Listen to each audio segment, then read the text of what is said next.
Your Honor, this is case number 155 on the calendar in the matter of Eckert Procopio versus Marcus. Parties have been sworn in. Judge, you may be seated. Ma'am, have a seat, please. You are Miss Eckert? Yes. Miss Eckert, it is your claim that the defendant owes you for some rent, some other bills from taking money out of your ATM account, and Mr. Procopio? That's correct. It's your claim that Mr. Marcus assaulted you. You want to be compensated. Tell me, how do you know him, Miss Eckert, and when you moved in together, and what was the rent arrangement? I met him last July, and we just became friends, and he had a 5-year-old son, and I had a 6-year-old son, and he was living in a 2-bedroom apartment, and I was living in a 3-bedroom house, and we both couldn't afford the places that we lived in, so we decided we move in together, just as roommates, and he can take care of my son while I go to work, just take him to school in the morning, and then the rent would be $300, and if he doesn't do that, then the rent would be $400. How much was the total rent? $850. And how many people were living in the house? It was just me and my son at the time. When did he move in? In the middle of September. No, that's not true. I'll get you in a minute. When was he supposed to start to pay rent? In October? Yeah. Did he pay October's rent? No. When did he move out? Middle of May. That's not true either. From October until May, did he pay rent? No. Never. No. So why did you let him stay? Because he always said he's getting a job. Every month I asked him, are you going to come up with some money? He was supposed to get food stamps too, you know, from the welfare. And every month he came up with a new story. At one time he said he's going to sell his motorcycle, and I didn't want him to do that. And then he had a job at one time. Yeah. For a day, and then he lost that job. Not true. Do you think I'm going to give you a chance, sir? Yeah, I'm sure you will. Then I want you to try to contain yourself. So he didn't pay you any money from October until May? No. So let's deal with the rent first. Now, Mr. Marcus, look who's having a turn. When did you move in according to your calendar, sir? It was the middle of October. Okay. Actually, almost towards the end of October, when I come back from Mexico. So according to you, you should have started to pay rent. 1st of November. Thank you for anticipating. Did you pay rent? No, not at the first. No, I didn't. Why not? Well, because I didn't have the money at that time. What were you doing in Mexico? I was helping a friend move his family down there. Explain that to me. It was just another friend of mine who needed assistance driving his family to Mexico. He asked me to help him. You're making me very nervous, sir. Could you speak without moving so much? Well, he asked me to help him move his family to Mexico. I did so. I was down there for a month. So you weren't working at the time? No. And you were free? I was taking care of my son. He was under medical conditions, so... What kind of medical condition? He was mauled by dogs, so he needed intensive care 24/7. How old is he? He is now 6. At the time, he was 5. So you took your son, who needed full-time medical care, down to Mexico for a month? No, I didn't. I left him with his grandmother. The name of the friend who you helped move to Mexico? Mario. Mario. Yeah, Mario. That's all I know. Mr. Marcus, you see anything written here, sir? No, ma'am. Dumb, stupid. No, I'm not saying that. Do you think that I think that you were going down to move somebody whose name you don't even know, and you stayed with them for a month and you don't know their last name? No, I don't. Actually, I couldn't even pronounce it if I did. All right, Mr. Marcus. So November you didn't pay any rent. What about December? Yes, I did give her some money. I did give her some cash. Good. How much did you give her, sir? I believe it was $150. And in January? I think it was another $100, $150. February? Not believe February, no. March? No, that's when we started getting eviction notices, so she didn't pay either. It was pretty much everybody disbanded the house and off we went. April? No, nobody was there in April. When did you move out? March. So according to you, sir, for the entire time you were there, you gave her a total of $250. Well...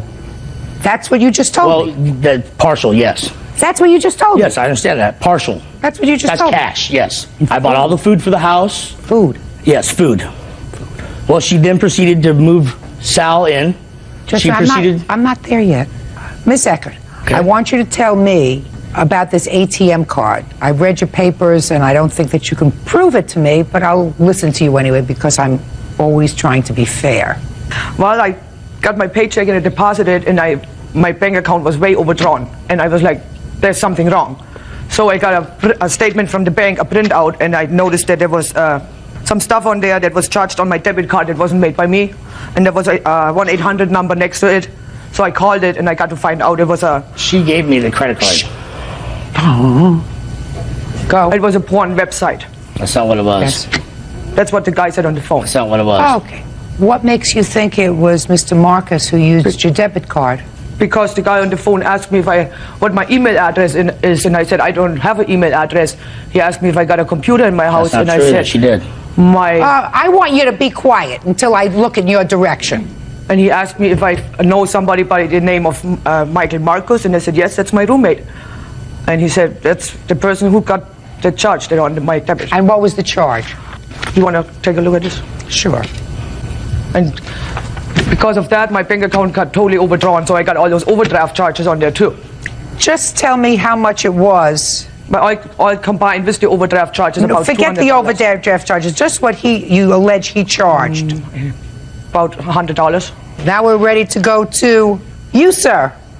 I want you to tell me about this assault. Hold on. When did it take place? 12th of April. You have a police report? No, I did not call the police. I was going to pretty much let the whole issue go until my wife and him were going to go to court. Yeah. Mr. Marcus, do you think you're helping yourself, sir? No, ma'am. I just want the truth. Well, then wait your turn, and I'll hear. How are you related to him? Can I speak? No! I asked you a question. I said, how are you related to him? I'm a witness. How are you related to him? We have a child together. My condolences. Judge Judy continues in a moment. Your actions today, being a wise guy and a smart mouth, But I'm not.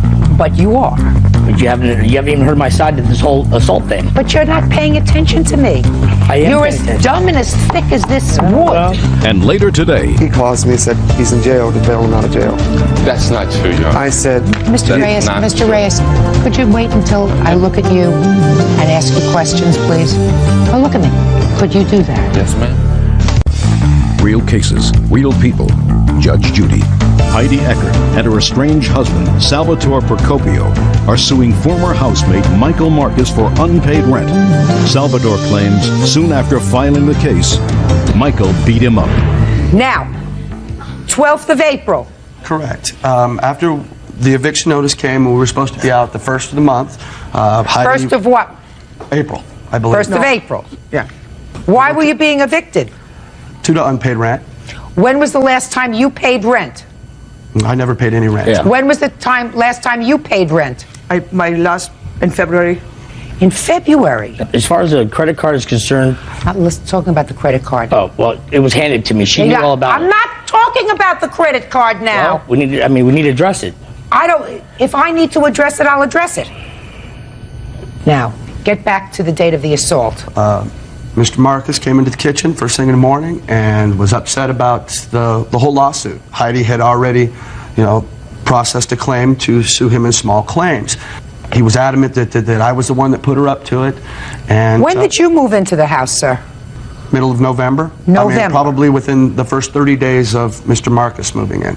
So you moved in after Mr. Marcus moved I lived there prior. I moved out. You back moved in after Mr. Yes. Marcus moved in? Yes. After her arrangement with Mr. Marcus? Correct. Did you pay rent? No. Why not? I was unemployed at the time. That's not his problem. Yeah, I stayed in the room with my estranged wife. I slept on a couch sometimes. At any time, did either you or Miss Eckert receive public assistance? No. Not me. What about you? No. So how are you supporting yourself, Mr. Precipio? Me and everybody else was supporting him. With the help of friends. Was I looking at you? Well, it's, Was I looking at you? that's who was supporting him. Everybody else in the house. You know, right now he's preparing to tell me about the fact that you punched him while sitting in the kitchen. No, A fact He was standing. that you acknowledge. Your defense to that, sir, is that you were afraid that he was going to assault you with a knife he was holding. Yes. Your actions today in dealing with me suggest that you're so dumb that you don't Yeah. recognize that if you maintain a different kind of demeanor, I might believe the fact that you were in fear of your life and therefore responded by assaulting him, by punching him. Well, if you hear my story, I'll tell you. However, your actions today, being a wise guy and a smart mouth, But I'm not. but you are. But you haven't even heard my side of this whole assault thing. But you're not paying attention to me. I am You're paying as attention. dumb and as thick as this wood. well. Because if you listen to me, you would understand that if you were quiet and respectful of where you are, Then I get and shut out. understand where you are, you see how we're addressing each other and you see how quiet they are? Because at this point, I'm looking in your direction. You have no self-control. You can't control yourself. Real cases, real people. Judge Judy, Heidi Eckert, and her estranged husband, Salvatore Procopio, are suing former housemate Michael Marcus for unpaid rent. Salvatore claims soon after filing the case, Michael beat him up. Tell me about the assault, sir. You were in the kitchen. He came in. He was angry because you filed the small claims case. And he did what to you? He smacked me upside my face. How did he do that? With an open hand or a closed hand? It was closed hand and an open hand. There was Okay. two of them, in which I got out of the house Okay. and I left. And I wasn't, I wasn't. my mouth is moving. Excuse me. When he hit you, did you have any injury? I had a cut on the inside of my mouth. Okay, so you had no serious injury. No, none at all. And you did not respond in kind by hitting him back No. because... Okay. Did you, in fact, have a knife in your hand? I was doing the dishes. At the time, we weren't sitting in the kitchen. I was standing at You the were sink. standing. And Mr. Marcus, at no time did he hit you, is that right? No, he did not. Stop! And you walked into the kitchen, is that correct? Yes, I did. The fact that Mr. Procopio was not seriously injured, or was not really injured at all, does not mean that you get a free whack. So that slap upside his head and little cut on the inside is going to cost you $500, Mr. Marcus. So far, I am eliminating these charges from here because everything that you told me, Ms. Eckert, with regard to the person that you called at your ATM card, is hearsay. However, I am persuaded that Mr. Marcus owes you for rent. So, judgment for the plaintiff in the amount of $2,000. Thank you. Parties are excused. You may step out. She's fine. I mean, we always got along. I'm kind of bummed that it came to this. He owes me money. And if this time I'm not going to let it go. He doesn't deserve a dime. I wish everybody well. I wish it didn't all have to come to this. I have no hard feelings against Heidi. As far as he's concerned, he's a chump. That's case number 84 on the calendar in the matter of Dennis versus Pierce. Parties have been sworn in, Judge. You may be seated. Ladies, have seats, please. All right, I have a claim and I have a countersuit. The claim is that, Ms. Dennis, you bought a home from the defendant Yes, ma'am. on substantial acreage, 5 acres? Yes, ma'am, that's correct. And it is your claim that there was a damaged bathtub. A latent defect, yes. Don't give me latent defect. There was a damaged bathtub. Yes, ma'am. And it cost you a substantial amount of money to fix that bathtub. Yes, ma'am. In addition, you claim that the defendant has embarked upon a course of harassment by calling Child Protective Services on your family, for which you also want to be compensated. Yes, ma'am. The defendant says he never made any calls to Child Protective Services. Is that right, sir? This is true, Your Honor. That the home that you purchased was purchased as one usually purchases a home. You had a home inspection, an inspector of your own choosing, and whatever defect was found should have been found by the inspector. He says, however, that you actually owe him money. You had left certain property with the consent of the plaintiff on the acreage in a shed, and it was the arrangement that you would take that property after the closing. That's correct, Your Honor. And that the defendant, in retaliation for the fact that you weren't going to pay her for this bathtub, locked the shed, couldn't get to your property. Subsequently, the shed was removed. She put your property at another location, and a lot of it was either damaged or destroyed. It's true. Okay. I don't know if it's true or not, but that's your claim. Yes. So, Ms. Dennis, when did you purchase the house from Mr. Pierce? On January 22nd, And when did you have the home inspection? I have a copy of it here. I'd like to see it. It was done before we bought the home. Of course. Stupid to have this it is afterwards. the advertisement of the home. No. I just want to see your Okay. inspection.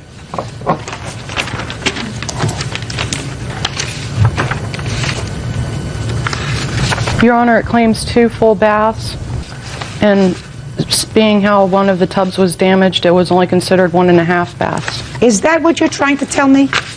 That because the home was advertised 2 full baths and there was a crack in one of the bathtubs, he misrepresented the home to you? Yes, ma'am. Oh, get a life. Bird, would you buy a house where the report of findings said, visible evidence of wood-destroying organisms observed, wood rot and subterranean termites, wood rot, subfloor, under bathrooms, says damaged, tub, shower, and walls, damaged, deterioration, noted at tub, plastic tub, cracked right front corner. All right, let me hear your claim with regard to this bathtub, madam. The bathtub was cracked all the way in the middle of the tub. It was hidden with a decorative non-slip strip. Basically, my father-in-law, who is also my realtor, considered it, saw it. It was a latent defect. Wasn't a latent defect. You had an inspector. The inspector could not find it because it was covered up. The inspector shouldn't be an idiot. The inspector noted wood rot under the bathtub. Because of the water damage. Right. Hello? If there's wood rot under the bathtub, something must be leaking. My goodness, where is that leaking from? Let me take a look in the bathtub. They thought it was from termites, ma'am. Listen, that's not his fault. That's your inspector's fault. Sue your inspector, not him. I mean, I don't know anything about the mechanisms of a house. I know how to go in, turn on a light, turn on a faucet. That's what I know. Open a refrigerator, and occasionally, if rarely, turn on an oven. But I do know this, that when you buy a house, you have a complete inspection, and it's simplistic that if there's wood rot that he notes twice under a bathtub, then you go and you peel off whatever is there, the strips that you put in so that you don't slip and fall, you peel it off, and you say, that's where it's leaking from. It was covered up, ma'am. And the home inspector was not allowed to peel off the tape. Who said that? Because it was his home. It was his home, and the home Miss Dennis, you didn't look carefully enough, and stop blaming other people. Now, let's get to the next part of your complaint. The next part of your complaint has to do with harassment. Yes. Okay. Now, did this harassment start before or after you locked the shed where Mr. Pierce's property was located? We have an amendment signed by the contract at the closing that says that Mr. Pierce was not allowed to move his contents until the shed company came. The shed was not removed until a month later. The shed company also said that it was repossessed when it was picked up, which meant even though they would have kept his belongings. Could you answer my question? The word is either before or after. Before, during, and after. So tell me when you locked the shed. The 24th after I confronted him. 24th of what? January, 2 days later after the closing. Okay, 24th of January. When I confronted him about the cracked tub. And he said what to you? That tub's fine, my kids use it all the time. Okay. And I said, well, how come you didn't disclose it to the home inspector, the realtor, or anybody else about the cracked tub? You know, maybe we could have negotiated a different price. Maybe I could, you know, just make me aware of it. He did not make me aware of it. My daughter could not bathe for days. What he said to you was, my kids use that tub all the time, which is probably true because there was so much water underneath that the wood rotted, and the tub was fine. But on the 24th, you confronted him, 2 days after you closed. When did you lock the shed? The 23rd. You locked the shed the 23rd after you discovered the crack? Before. Your Honor, if I may. Go ahead. When I went to go pick up my possessions, which was on the 24th of January, the shed wasn't still locked. They advised me that there was a problem and that I had to deal with my realtor and her realtor at the time, which is her father-in-law. Well, in that event, I said to her, well, I came to get my Jeep and my stuff. She said, no, you're not getting it. And she was even going to hold my Jeep hostage. No, so I told her that I will not do this. If you want, we could resolve this with the deputies. She did give me my Jeep. I thought I would let this blow over. I had already scheduled to go up north on vacation. I already had a scheduled pickup for Cook. Cook, this doesn't come. You had a scheduled pickup for the shed and the contents to be picked up. What do you mean, this is a rented shed? It's a rented shed, yes it is. I had to make 3 different plans, 3 different arrangements to have the shed picked up. Finally, Cook Shed agreed to have this shed repoed, because then that would be a base of action for them to go on and retrieve that property. There was no other way of getting it. They withheld me from getting that shed. I was willing to get it that week of closing. You mean the week of the 24th? Yes, ma'am. Your Honor, Yes. if I may, we signed a leased contract stating that Cook's Shed would pick up shed and contents, not Mr. Pierce would come and pick up contents. You were getting even. You were using the contents of the shed as leverage for the cracked bathtub. Ma'am, Miss Dennis, Yes. I want you to listen. You know, that's a rather simplistic thing. He's got property on your property. Right. You come in, and 2 days later or the next day find out that there's a cracked bathtub, and you're angry. So you say, I'm not giving him his property back until we resolve the issue of this bathtub. You have to be honest with me, madam. Judge Judy continues in a moment. HRS came to my house, and my fiance committed suicide over this. And I have a baby that's 8 months old now that will never see his father. Real cases, real people. Judge Judy. Roseanne Dennis says Terry Pierce misrepresented the sale of his home by camouflaging a cracked bathtub. Terry says Roseanne is holding his belongings hostage. Go ahead. Ma'am, I was told to do that by my attorney. Just a minute. I don't care whether you were told I to do hired it, an but attorney. that was, listen to me, Miss Dennis. Yes. That's the drill. Don't give him his property Until I was able to serve him. until you get satisfaction with regard to the bathtub. Now, what happened to his property? Ma'am, the thing of it is that I was told that basically he would not give his address to my realtor or his realtor or anybody else so we could find him so I could serve him court papers. I had to hire a private investigator to try and find out his address because he wouldn't disclose it to anybody. I wanted to do this the civil way. I didn't want him on my property. I was scared of Mr. Pierce. I had to buy a gun. My fiance, HRS came to my house, and my fiance committed suicide over this.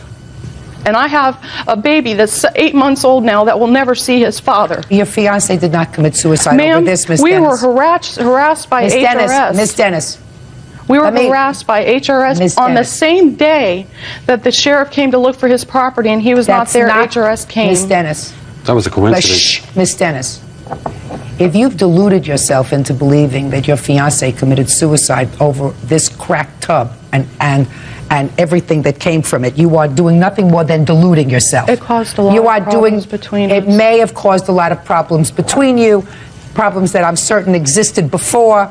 Certainly the same bathtub happened to you. You did not commit suicide as a result of this cracked bathtub, and Ma'am, neither I did didn't your think that I fiance. would And lose neither my did your children. fiance. My fiance did. He was scared that he was going to lose our baby. He didn't know anything about protective services. This was his first child. Listen to me carefully. Nobody took your child from you, correct? No, but Nobody my took the my child out of the fiance- house, Miss Dennis. My fiance did not understand that, Your Honor. He thought protective services would continuously bug us. I got an HRS report here that says that the allegations were false. The call was made on the same day that the police From came me. to look from his stuff. HRS said Terry Pierce. And Mr. basically, Pierce, Sorry, ma'am. don't interrupt. Ma'am, if I could just submit that it was the same day that the sheriff came to look for his belongings and they were not on the property, that's the same day HRS was called. That's not proof that he called, madam. Your Honor, if I don't may. know who else was. I We don't know just who else moved called there. either, but what I'm telling I you is just you moved bought a there. house. I didn't know anybody else in that county. This is a stressful time for you. You have a new baby. The baby's father is no longer there to assist you. You made a mistake when you purchased this house by not reading this inspection very carefully. Any person purchasing a house, bells would have gone off and said, listen, if there's rot, there has to be a reason. I want you to go back there. I'm not satisfied with the report. I want you to go back there and look at it. See what's causing that water to get into the wood underneath the bathtub. You didn't do that. Ma'am? The house is closed. Miss Dennis, speak not. Okay. But you had no right. You have no right to withhold his property. I mean, if a lawyer gave you that advice, don't give him his property until you get the bathtub resolved. No, That's the only wrong until I thing could to do. serve him. What kind of damage are you claiming, Mr. Pierce? Well, Your Honor, the contents that I had in the shed, which they allegedly said they never had, was damaged. It was What? destroyed. Well, I had a computer. I have a list. The stuff was damaged and destroyed, and a loss of wages from the tools that they withheld. They stole all my documentation from my income tax returns for the last 7 years, my investment portfolio papers. They took photographs of my wife, my children, and which we never had gotten. You never got them back? I never got them back, ma'am. No, I didn't. What did the plaintiff do with your property? They lied about their identities to the sheriffs. Okay, that's why the sheriffs had to keep coming back to the house. They were getting no cooperation. That's not true. They lied Just a about who second. they were. I asked you a question. I said, what did they do? The shed came and got taken away. When the shed came and was repossessed, was your stuff in the shed? No, it wasn't, because I was there that day. They came and picked up the stuff. What happened to the It wound up in a property? used storage facility down by her ex-father-in-law down in Tampa, Florida. Okay. And So I they also- moved the property out of the shed Yes, into another facility. yes, and they claim they never had it. From what place did you take his property and where did you put it? I removed the property out of the shed and I put it in use storage. The woman who works there, Joyce, watched as his property was being removed, and basically she noticed that nothing had been Don't damaged. tell me what you noticed, Miss Dennis. You made a big mistake. You have absolutely no legal justification or right to move his property from where it was to you store it. And if anything happened to that property from the time he put it in there until the time he finally retrieved whatever he retrieved from you store it, you are responsible. There is no legal right that you had to move it. Let me see what you claim, Mr. Pierce, was destroyed and or lost. Here's a list from the sheriff's department, and here's some paycheck stubs as of last week. I'm not interested in paycheck stubs, Well, sir. that's part of the loss. I'm not entertaining the part of the lawsuit that indicates that Okay. they withheld tools and therefore you couldn't work. That's iffy, at best.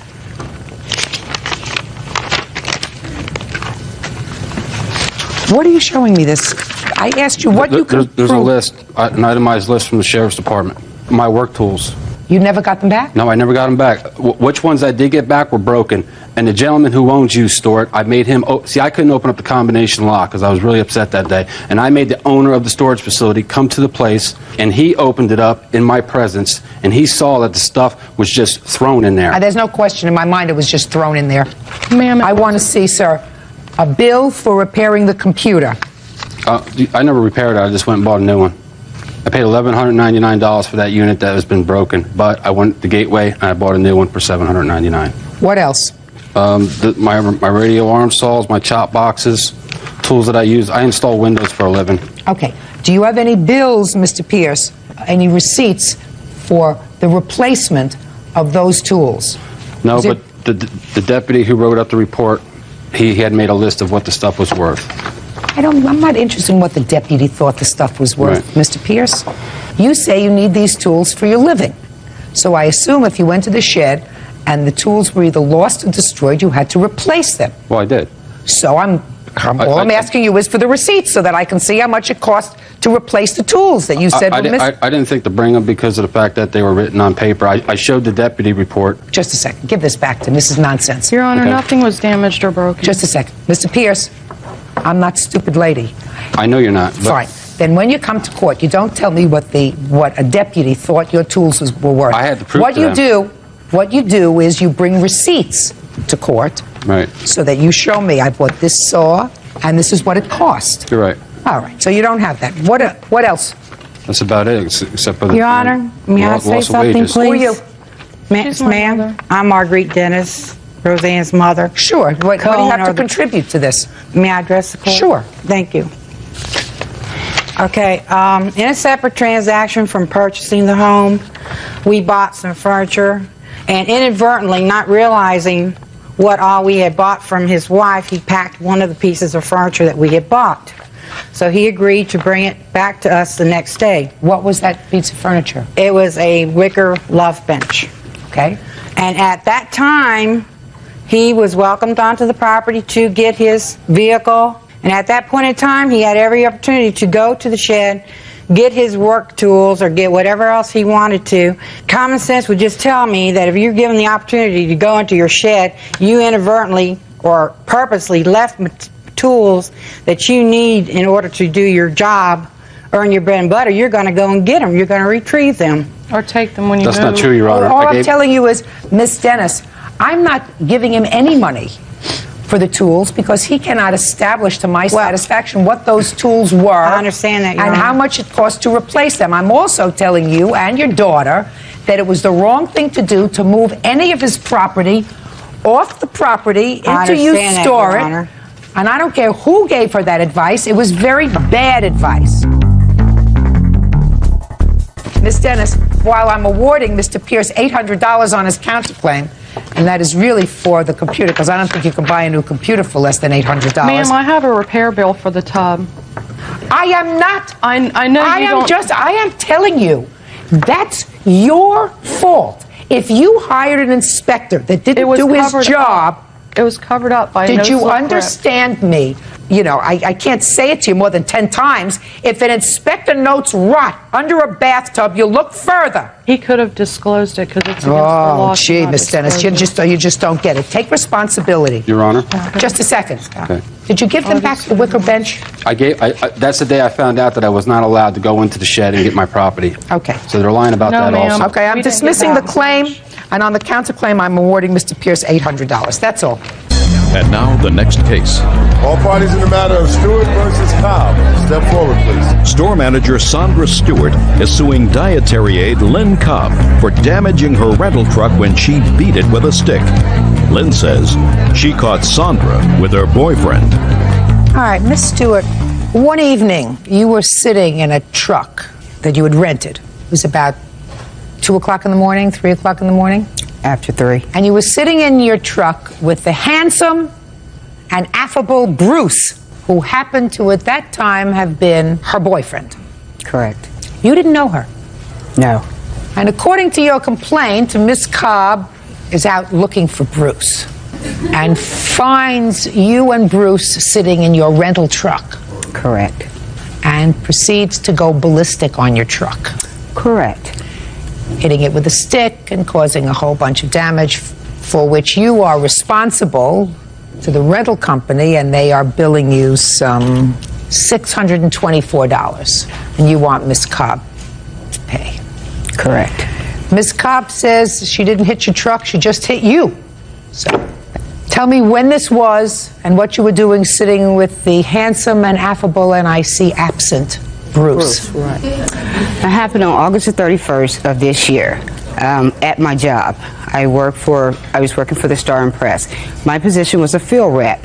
I come in at 1 a.m., Bruce comes in at 3 a.m. So you're like a dispatcher of newspapers? Correct. Okay, so go ahead. Bruce comes in about 3:15. 5 or 6 minutes after Bruce was in the truck with me, we hear this little noisy car. A couple seconds later, this automobile pulls up in the tunnel, because we're in the tunnel. She jumps out of the car. I don't know what the defendant. Right. She comes over to the truck and she says something to Bruce. Something about out all night long or something. I looks over at Bruce and I ask Bruce, who the F is this? Bruce, who is this? Well, she has this stick that is probably the length of this table right here. Nice size. It's like a tree branch. It once used to be a tree branch, but it's been shellacked and fixed up all kind of pretty, like a walking stick. She jabs this stick into the truck a couple times, babbling something. Don't know what she was saying. Through the passenger door? Driver's door. I'm in the driver's seat. Oh, you're in the driver's door. Right. Bruce gets out of the truck from the passenger side. He gets out of the truck. He walks around the front of the truck. Well, she said, "You the one that my husband spent the night with?" I'm like, "What are you talking about? What are you talking about?" I bags out of the passenger seat, out through the passenger door, backwards. She says at the back of the truck, "Itch, I'm gonna do this, itch, I'm gonna do this." I'm like, "What are you talking about?" She said something about, "My man stayed all night with you last night." And I was like, "Your man ain't stayed all night with me. I have no clue what you're talking about or who the F you are." Go ahead. Bruce goes toward her. She swings this stick, and it hits the back of the truck, the top part of the truck. It hits the back of the truck. Did she ever hit you? No. Never hit you. Did she No. ever hit Bruce? No, she swung at him the first time with the stick, and that's where she hit the truck. She didn't hit him. Did she eventually get back in her car? Bruce tackled her some kind of way and kind of threw her in the car to where she was on her backside. Bruce was on top of her. She puts the car in drive that she's driving. She runs over Bruce's foot. She puts it back in reverse. She hits him, knocks him down, comes back forward where he has sit down flat, runs over his leg, tries to get out of the tunnel, couldn't get out, hung a U-turn and come back the other way to get out. Was an ambulance called? Yes, for Bruce.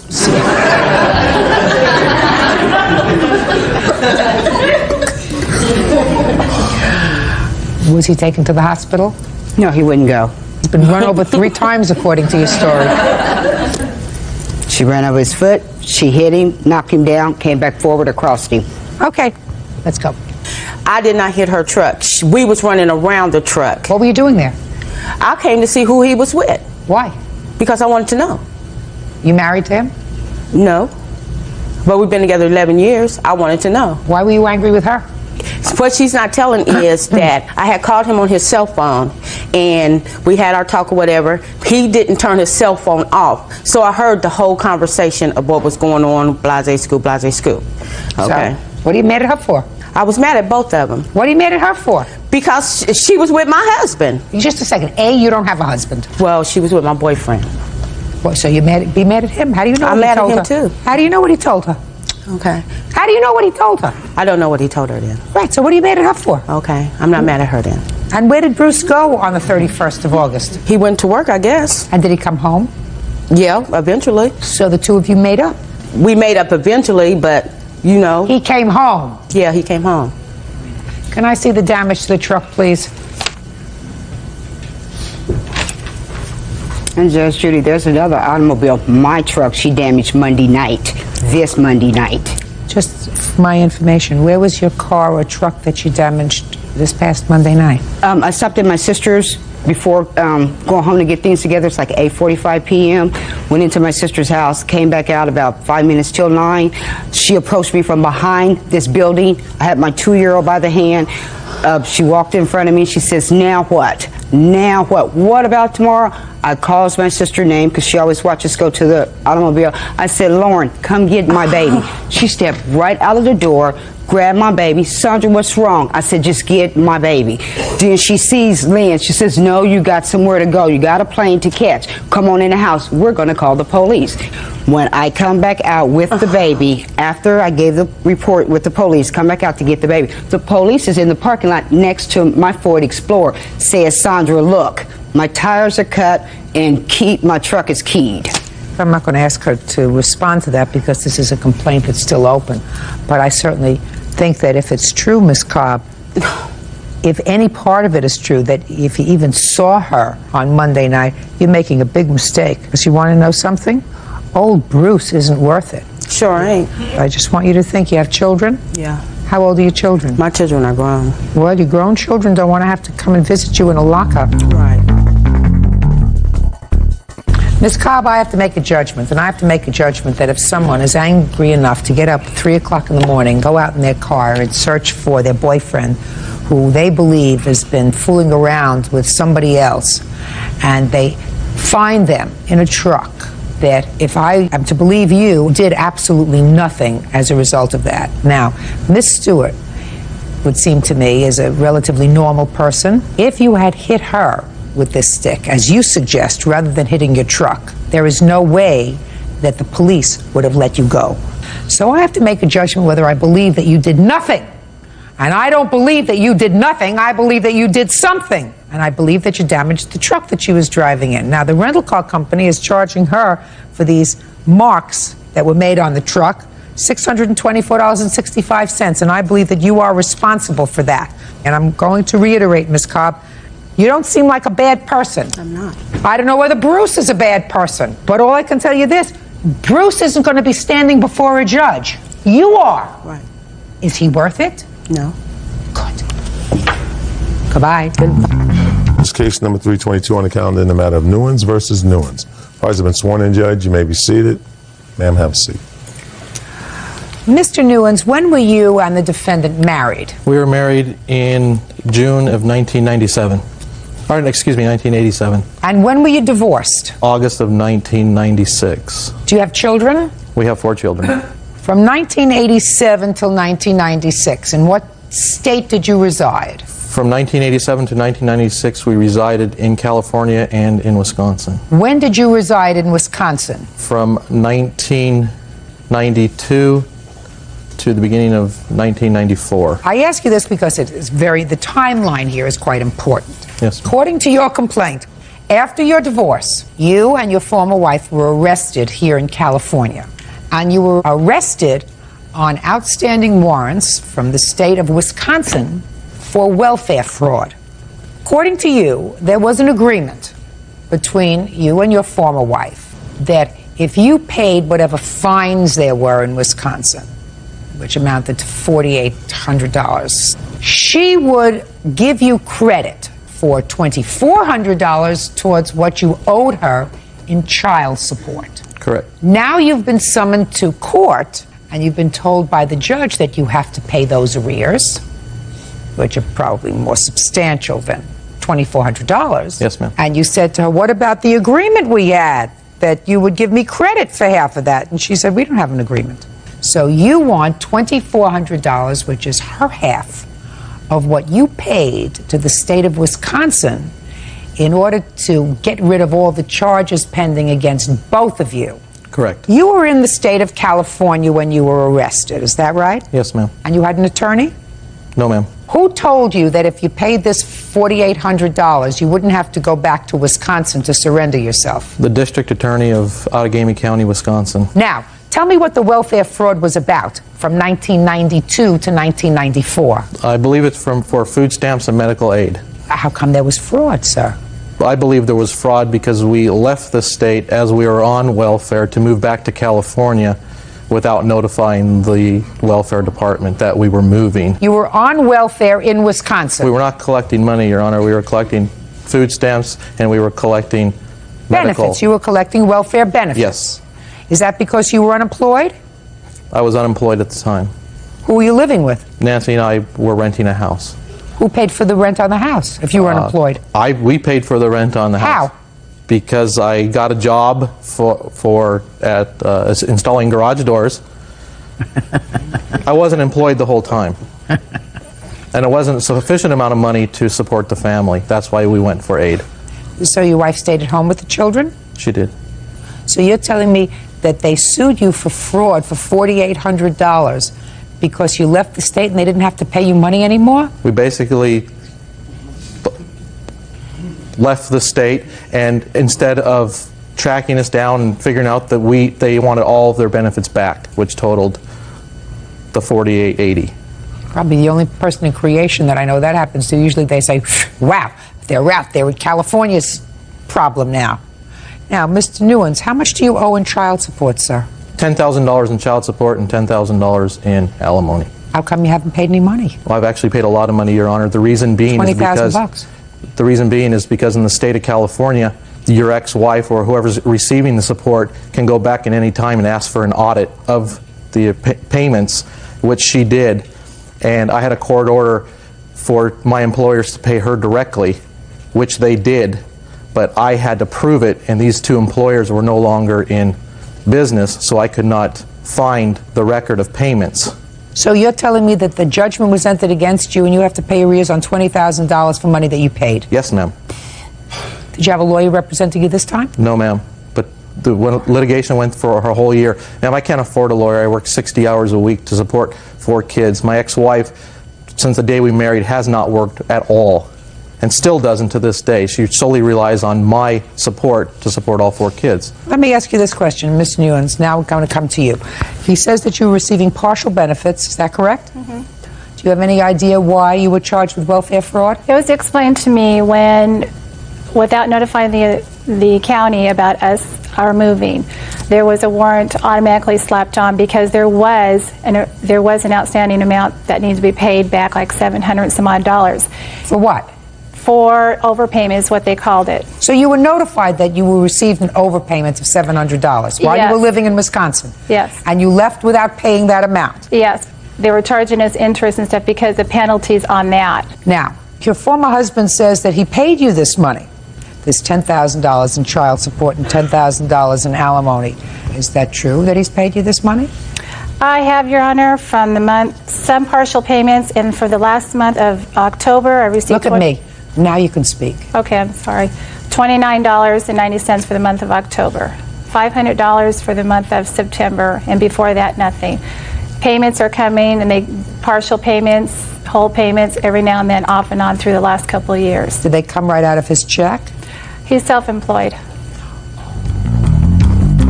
Judge Judy continues in a moment. I would suggest you find yourself some way of earning a living that you enjoy, because otherwise you're going to be relying on him forever. And that's wrong. And later today, we had planned to get married, and there was an issue in that I was still married and needed to get a divorce. That's what Ms. Harris said. Yeah. real cases, real people. Judge Judy. Todd Newen says ex-wife Nancy Newens owes for an unpaid loan for bail after they both were arrested for welfare fraud. Nancy says Todd doesn't pay his child support. How long have you been self-employed, Mr. Newens? Roughly 3 years. So when you say that your employer, what employer are you talking about that you couldn't find? The court order dates back to 1997. The amount in arrears they're asking for was for 97 and 98. Just those 2 years? Yes, ma'am. Oh, so this proceeding had nothing to do with current arrears for the year 2000, 2001, 2002. Is that what you're telling me? What they, I have a court order here that I got from them. What they dated it from 6 of 97 to 10/1 of 02 to make it current. I asked you a question. The question I asked you was whether you were telling me that the arrears that they were talking about, that you just had a trial on, dealt with monies that you owed. You said from 97 and 98. Correct. And I said that they conducted a whole hearing for a year and didn't bring that amount up to the current date for arrears, and you said, oh, I have the order. And the order says that those were arrears that you owe from 97 to the year 02. The reason why they did that, Your Honor, is because we were fighting for the last year in court over the amount of arrears. And it was my burden to prove that all my previous employers paid. All right, forget the previous employees from 97 to 98. She says she has been receiving sporadic payments. Is that true? And now you're self-employed. Yes, it is true. Sometimes it's true. All right, that's what I wanted to know. Okay. Because, I mean, I'm going to get to it, Mr. Newens. Don't pussyfoot around me. Are you remarried? Yes, ma'am. Good. You have children with your new wife? No, ma'am. Okay. Well, let's start with August of 2002. How much money did you send to your former wife for child support and alimony in August of 2002? Your Honor, I don't have that information with me, and the reason why I don't have that information with me is because it's quite irrelevant, because I have an order that you have before you stating the amount I have to pay in arrears of $200 per month. That's perfect. So what are you bothering me for? I'm asking for money owed that I paid $4,880 for, that I can't get credit through the County of San Bernardino for child support, which had she not agreed to credit me half, I would have never made the payment. We would have flew back to Wisconsin and fought this battle in court. So then I'm going to resolve it very quickly for you, sir. Okay. From 1992 to 1994, according to you, you had 2 young children, and your former wife was unemployed. She was taking care of the children. It was therefore your responsibility, your contractual responsibility with your former wife, to be the provider. You found that you could not be a provider for your wife and your 2 young children, so you were forced to apply to the state for certain benefits. Then you were advised that there was an overpayment of $700. Rather than taking care of that part of your financial responsibility before you left the state of Wisconsin, you decided to leave the state of Wisconsin and move to California. It was because of that they issued a warrant for the both of you. You paid that amount. That's not for child support. That's not for spousal support. That's to reimburse the state for money that the state expended on behalf of you and your family because you could not fulfill your end of the contractual marital responsibility with your former wife. And in addition to that, you have continued to accrue arrears over the years, the last 3 years when you've been self-employed. Sometimes you pay, sometimes you don't. Sometimes you send a little, sometimes you send a lot. That doesn't excuse you from working at some point. Are you working now? Yes, I am. Good. What kind of work do you do? Right now I do child care. And in the past I was doing dental assisting. Well, I would suggest you find yourself some way of earning a living that you enjoy. Exactly. And if it's not child care, because child care sometimes is a temporary thing that you do when your children are very little, because that's a way to take care of your responsibility as a stay-at-home parent and also make some extra money. But I'm going to strongly urge you to find a career that you like, because otherwise you're going to be relying on him forever. And that's wrong for your support. You both have to support these children. You both made them now. You're not living together. You're not married. You both have to support them. But she certainly isn't going to give you back $2,400 for money that you owe the state of Wisconsin, sir. Your complaint's dismissed, that's all. Parties are excused. You may step out. Nancy's been on a free ride for many years, refusing to work. Should be said and done and was over in court beforehand. After she got out of jail, she's free, the bill's paid. It's the heck with me. Goodbye. Yeah, this is case number 257 on the calendar in the matter of Michaud versus Canfield. Parties have been sworn in, Judge. You may be seated. Ladies, have seats, please. Miss Michaud, you have a teenage daughter who's been giving you some trouble, I gather. Is that right? Yes, ma'am. And it is your claim that the defendant, who also has a teenager who's a little bit of a problem, the defendant assisted your daughter in running away from a shelter where she was placed. During the course of this running away, she committed a series of crimes for which you have been held responsible for the fines. Yes, ma'am.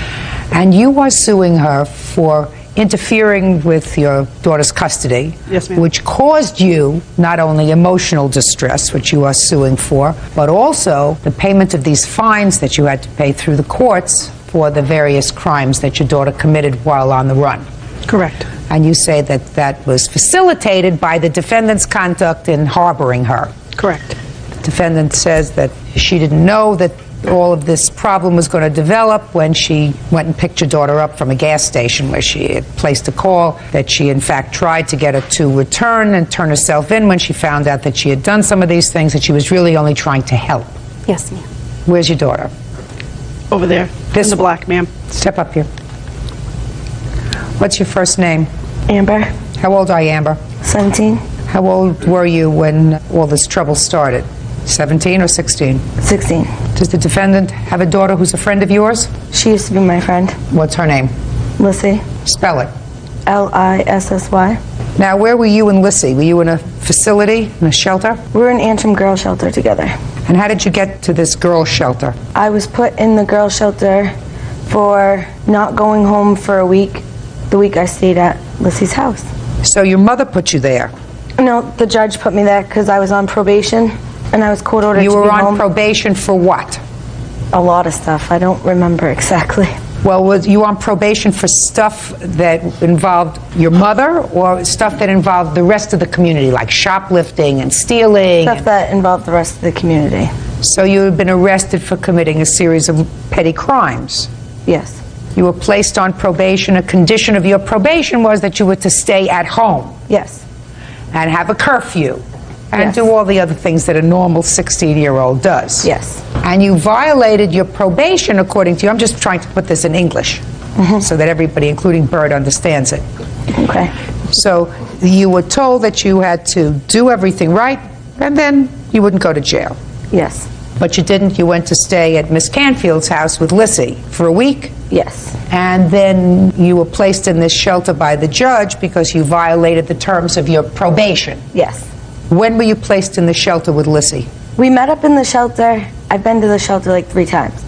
And we met up there the first time I was there.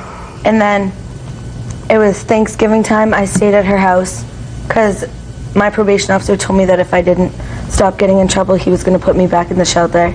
So I went and stayed at Lissy's house. And then I decided to go home the day after Thanksgiving. And then I got sent to the shelter. She was arrested the day after Thanksgiving, Your Honor. She called me from the Canfield residence and asked me if I was going to call the cops if she came home. I told her I wouldn't.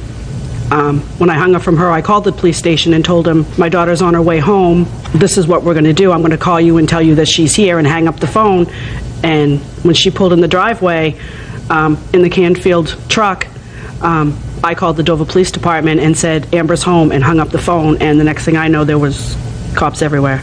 And I did not inform her that I was going to do that. I did it because I needed to protect her. She wasn't protecting herself. Okay. Had you, in fact, called Mrs. Canfield during this Thanksgiving week when she wasn't at the shelter? No, ma'am, I did not. I did not know where my daughter was the week of Thanksgiving. I didn't know about Mrs. Canfield and Lizzie, other than Lizzie was Amber's friend. Amber would ask to go to Lizzie's house before Thanksgiving, and I let Amber go, not knowing the type of home that it was at the time. Well, why didn't you know? I guess ignorance on my part. Amber just said it was a friend of hers. That's your job to know. Yes, ma'am. If you let your daughter, who's been in trouble before, go to a girl's house, and I assume you knew that she met Lissy at the shelter, right? I wasn't sure where she had met Lizzie. Well, I've met did you Lizzie. ask the question? Where did you meet Lizzie? No, ma'am. You're trying to place blame on this lady. Yes, ma'am. And I'm coming back to you and I'm saying maybe partially her fault, but let's come back to you. What information did you have or should you have had with proper exercise of your parental responsibility? What quality information could you have gotten if you asked a few questions or did a little digging?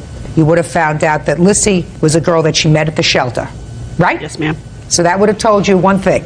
Trouble! Then when she said, I want to spend some time at Lizzie's house, say, okay, I'm going to get in the car and go over to Miss Canfield's and we're going to have a chat because just because you met her at the shelter, maybe she's not a girl who's all bad. Maybe it would be good for you to be together. But let me speak with Mrs. Canfield and find out what kind of a lady she is, what kind of a house it is, right? Yes, ma'am. You did none of that? No, ma'am.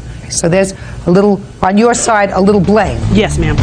Judge Judy continues in a moment. What gives you the right to say if I can't deal with my daughter and she's bipolar? Amber's bipolar, This one's Your Honor. probably bipolar too. Yes, ma'am. Possible bipolar, possible just bad. Real cases, real people. Judge Judy.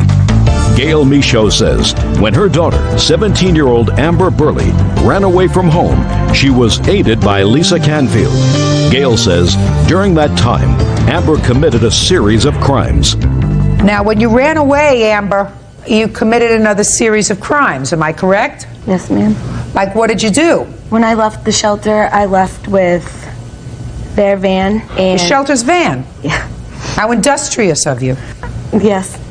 It wasn't good on my half, and I also took allowance money. What do you mean allowance money? Whose allowance money? Like, they put all the girls' allowance money in one. All the girls, not just your allowance, but so you stole money from the Yes. shelter. So you stole both the van and money. Yes. And you left with Lizzie? Lizzie was at home. She had called me and told me that she was coming to get me because I had court in 2 days and I was supposed to go to the youth detention center. Sounds like a perfect place for you. Well, Lizzie called and told me she was coming to get me, and then I called her house back and I talked to her mom and I informed her mom that I was coming. Is that what she said to you? No, Your Honor, that's not What did she say? said. She had called a couple days before and had talked to Lissy, and then at one point had left a message on the answering machine for Lissy. I didn't realize she was going to leave placement at that time. But you went and picked her up according to the complaint that I read. A couple nights later at 2 o'clock in the morning, she called me and said she had been in an accident, and I didn't know that she had stolen the van. I didn't know that's how she had left placement, Your Honor. Yes? When I called Lizzie, I told Lizzie. I'm not talking about Lizzie, I'm talking about her mother. Her mother. I told her mother that I stole the van and the money, I got into a car accident, and I needed a ride home. And I told her that I'd give her... Baloney! That's not what she said. Bull! I don't believe that you told her I stole. Okay. I stole the van and I stole money, please come and get me, because I had an accident. That I don't believe. I might believe that you said to her I had an accident, and then later on she found out that you had stolen the van. But I don't believe that you right up front said to her I stole the van. Why would she come pick you up? Is she crazy? Because I gave her $50 for coming to get me. With the stolen money, I said, can you please come and get me? I will give you $50. That I believe. That you said to her, please, I was in an accident, come and get me, I'll give you $50. That I believe. After I told her that I stole the money. That I don't believe. I did. I mean, I don't know anything about her. All I know about you is that you're a liar, that you're a thief, that you place your needs over the needs of everybody else. So if I have to rely on my common sense would dictate to me that when you got on the phone at 2 o'clock in the morning, you wouldn't say anything that would turn off an alarm in her head and say, I better not get involved with this, that you would say, please, I had an accident, come and get me, it's 2 o'clock in the morning. And she said, I don't think I want to do that. And you said, I'll give you $50 if you come and get me. And she may not be the nicest person. I mean, I may not entrust her with my grandchildren, but she doesn't sound to me like she's psychotic. You'd have to be psychotic to come and pick you up when you told her, I stole the van that I'm in, and I stole the money that I have, and I'm going to give you $50 of the stolen money. That doesn't jive with my common sense. In any event, you should have known better, Miss Canfield, because you knew where your daughter met her. You knew a lot more about her than just that she was a nice young girl from around the neighborhood that your daughter was palling around with. So you should have kept your nose out of other people's business. Well, right? what was I didn't feel right leaving her in the middle of a snowstorm. Tell her to call the police. In a car accident. Tell her to call the police, Miss Canfield. I didn't do that. I just... Well, I know you didn't do that, but you should have. Yeah, well, I probably should have. Well, you should have. Why didn't you say to her, why don't you call your mother? Because she told me her mother doesn't have a license. When did she tell you her mother doesn't have a license? A long time ago, when she first started coming to our house. Call another relative. Do you understand what I mean, Miss Canfield? Yes, ma'am. All right. So you understand that I believe that either through your own stupidity or whatever, you aided her in doing the wrong thing. And that was not my intention, Your Honor. Well, it may not have been your intention, but that's exactly what you did. When you went to pick her up, before you went, you did call her mother and tell her, I'm going to pick up your daughter. Not at 2 o'clock in the morning. Why not? Because I didn't even have her phone number. Why didn't you say to her, give me your mother's phone number? I wanted to know where you are. Because I figured if she wanted to call her mother, she would have. There's your problem. She's 16. And I know that she had some problems with her mother before. That's why she came to my house at Thanksgiving. That's not your business. You chose to let that be your business. Because I feel bad for kids sometimes. You having trouble with your own daughter? Yes, and that's why I feel bad for kids sometimes. That doesn't make you a poster mom for Dr. Spock. No, that makes you somebody who's had trouble rearing their own teenage daughter and doesn't make you an expert in child rearing. So you don't have enough parental skills to take care of your own daughter. What gives you the right to take care of somebody else's daughter who's a problem? That bipolar has nothing to do with parental skill. Oh, yes, just a second. It's a disorder. Just listen to me very carefully. I haven't heard that she's been diagnosed with being bipolar. My daughter has. Well, what gives you the right to say if I can't deal with my daughter and she's bipolar? Amber's bipolar, This one's Your Honor. probably bipolar too. Yes, ma'am. Maybe. You know, a lot of bad behavior has been attributed to a lot. They always like to put a label on things. You know, label instead of just being a rebellious teenager, just being somebody who is naughty, just being somebody who is undisciplined. Possible bipolar, possible just bad. People don't like to use that term. But it is possible. You understand that? Yes, ma'am. You believe that Miss Canfield is responsible for all your troubles with regard to this incident. Is that right? No, ma'am, I don't believe she's responsible for all of them. Good. You are at least partially responsible. You should have known where Yes, she ma'am. was. You should have known who Miss Canfield was. You should have visited her home. Yes, ma'am. You should have gotten some information about her before you let your daughter go there. Yes, ma'am. Stop moving around. Sorry. Okay. Now, what would the extent of your fines? Right now, I'm still pending fines for something that also took place while I was at Miss Canfield's house. Me and her daughter went to a car dealership and took a bunch of cars. We took them to Miss Canfield's house. They were there for 2 days, and then we woke up one day and decided we were going to go see my dad. So we took one of the cars to Lissy's mom's work, and we showed her the car. We told her that we were going to go up to my dad's, and then Lissy decided to go with her boyfriend. I went with my dad. I ended up in a high-speed chase. You went with your dad? Yes. Did your father say, where did you get the car from? My father called the police on me. And is that when you got into the high-speed chase? Yes, ma'am. Is that where you were finally apprehended? Nope, I was caught at Miss Canfield's house 3 days later. I see. So you beat the police in the chase? Yes, and I went to a phone and called Lisa and asked her to come get me. I see. So in this high-speed chase, you lost them at the border of New Hampshire. Nope, they followed me all the way to Dover. They were right behind me. We just jumped out of the car, and because it was the town that I lived in, we knew it, and the police officer didn't, so we all just Who's ran. the we? All. There was me, Randy, Nicole, and Brittany in the car. Where'd you get them from? Lisa's house. No, they weren't at my house. Where did you meet them? Nicole is my best friend. I've known her since I was 12. And Does she have any psychiatric problems? No. Huh? No, ma'am. So she's not bipolar? No, she's not. And who else? Not yet. I met Randy at Miss Canfield's house. So how long do you know Randy? I knew him for like 2 weeks. He's not bipolar, is he? He's nuts. I don't know if he's bipolar. You don't think you're nuts, do you? I was. Not no more. Oh, good. Maybe it was the 5.5 months you spent in the juvenile facility. Yeah. When you were in the juvenile facility, I'm really curious about this. Were you on medication? Yes. How often? I took 900 milligrams of lithium once a day. And now? Same thing. It's court ordered for me to take it. You staying closer to home these days? I live with my mom now. I asked you if you're staying closer to home. Yes. You doing anything like going to school? I recently enrolled back in high school, and I participate in community service at youth resources. And not voluntarily, I assume. Yes, voluntarily. What happened as a result of stealing the van and stealing the money? I got a $650 fine, and I spent 5 months and 3 days in the youth detention center. Oh, well, that's an eye-opener. Did you like it? No, I didn't. I assume not. And I assume that you would prefer not to go back there. No, never. No, never. You know what the youth detention facility is like after spending 5 months there? Yes, I do. It's paradise compared to adult jail. Paradise. Miss Canfield, did there ever come a time when your daughter and Amber came to your house and had a couple of cars with them? When the answer is either yes or no. I was at work, so I'm trying to answer you the best I can. I know the car, one of the cars was there because it drove over my septic system, and I saw where it drove over when I got home. What kind of car was it?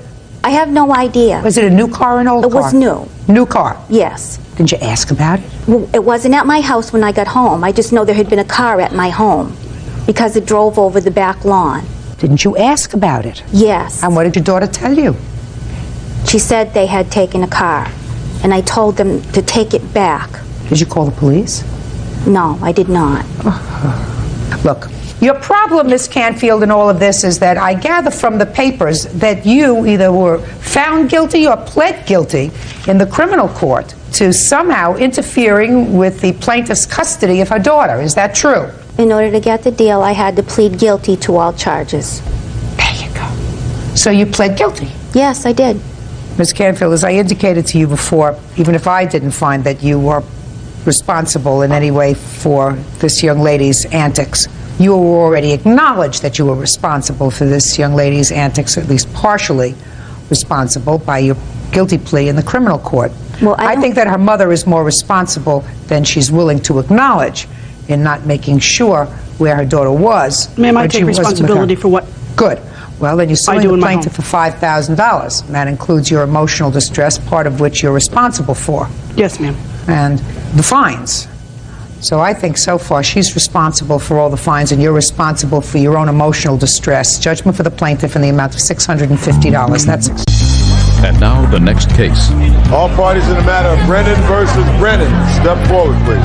20-year-old homemaker Amanda Brennan is suing her aunt, Elizabeth Brennan, for unpaid utility bills. Miss Brennan, how is the defendant related to you? She's my aunt.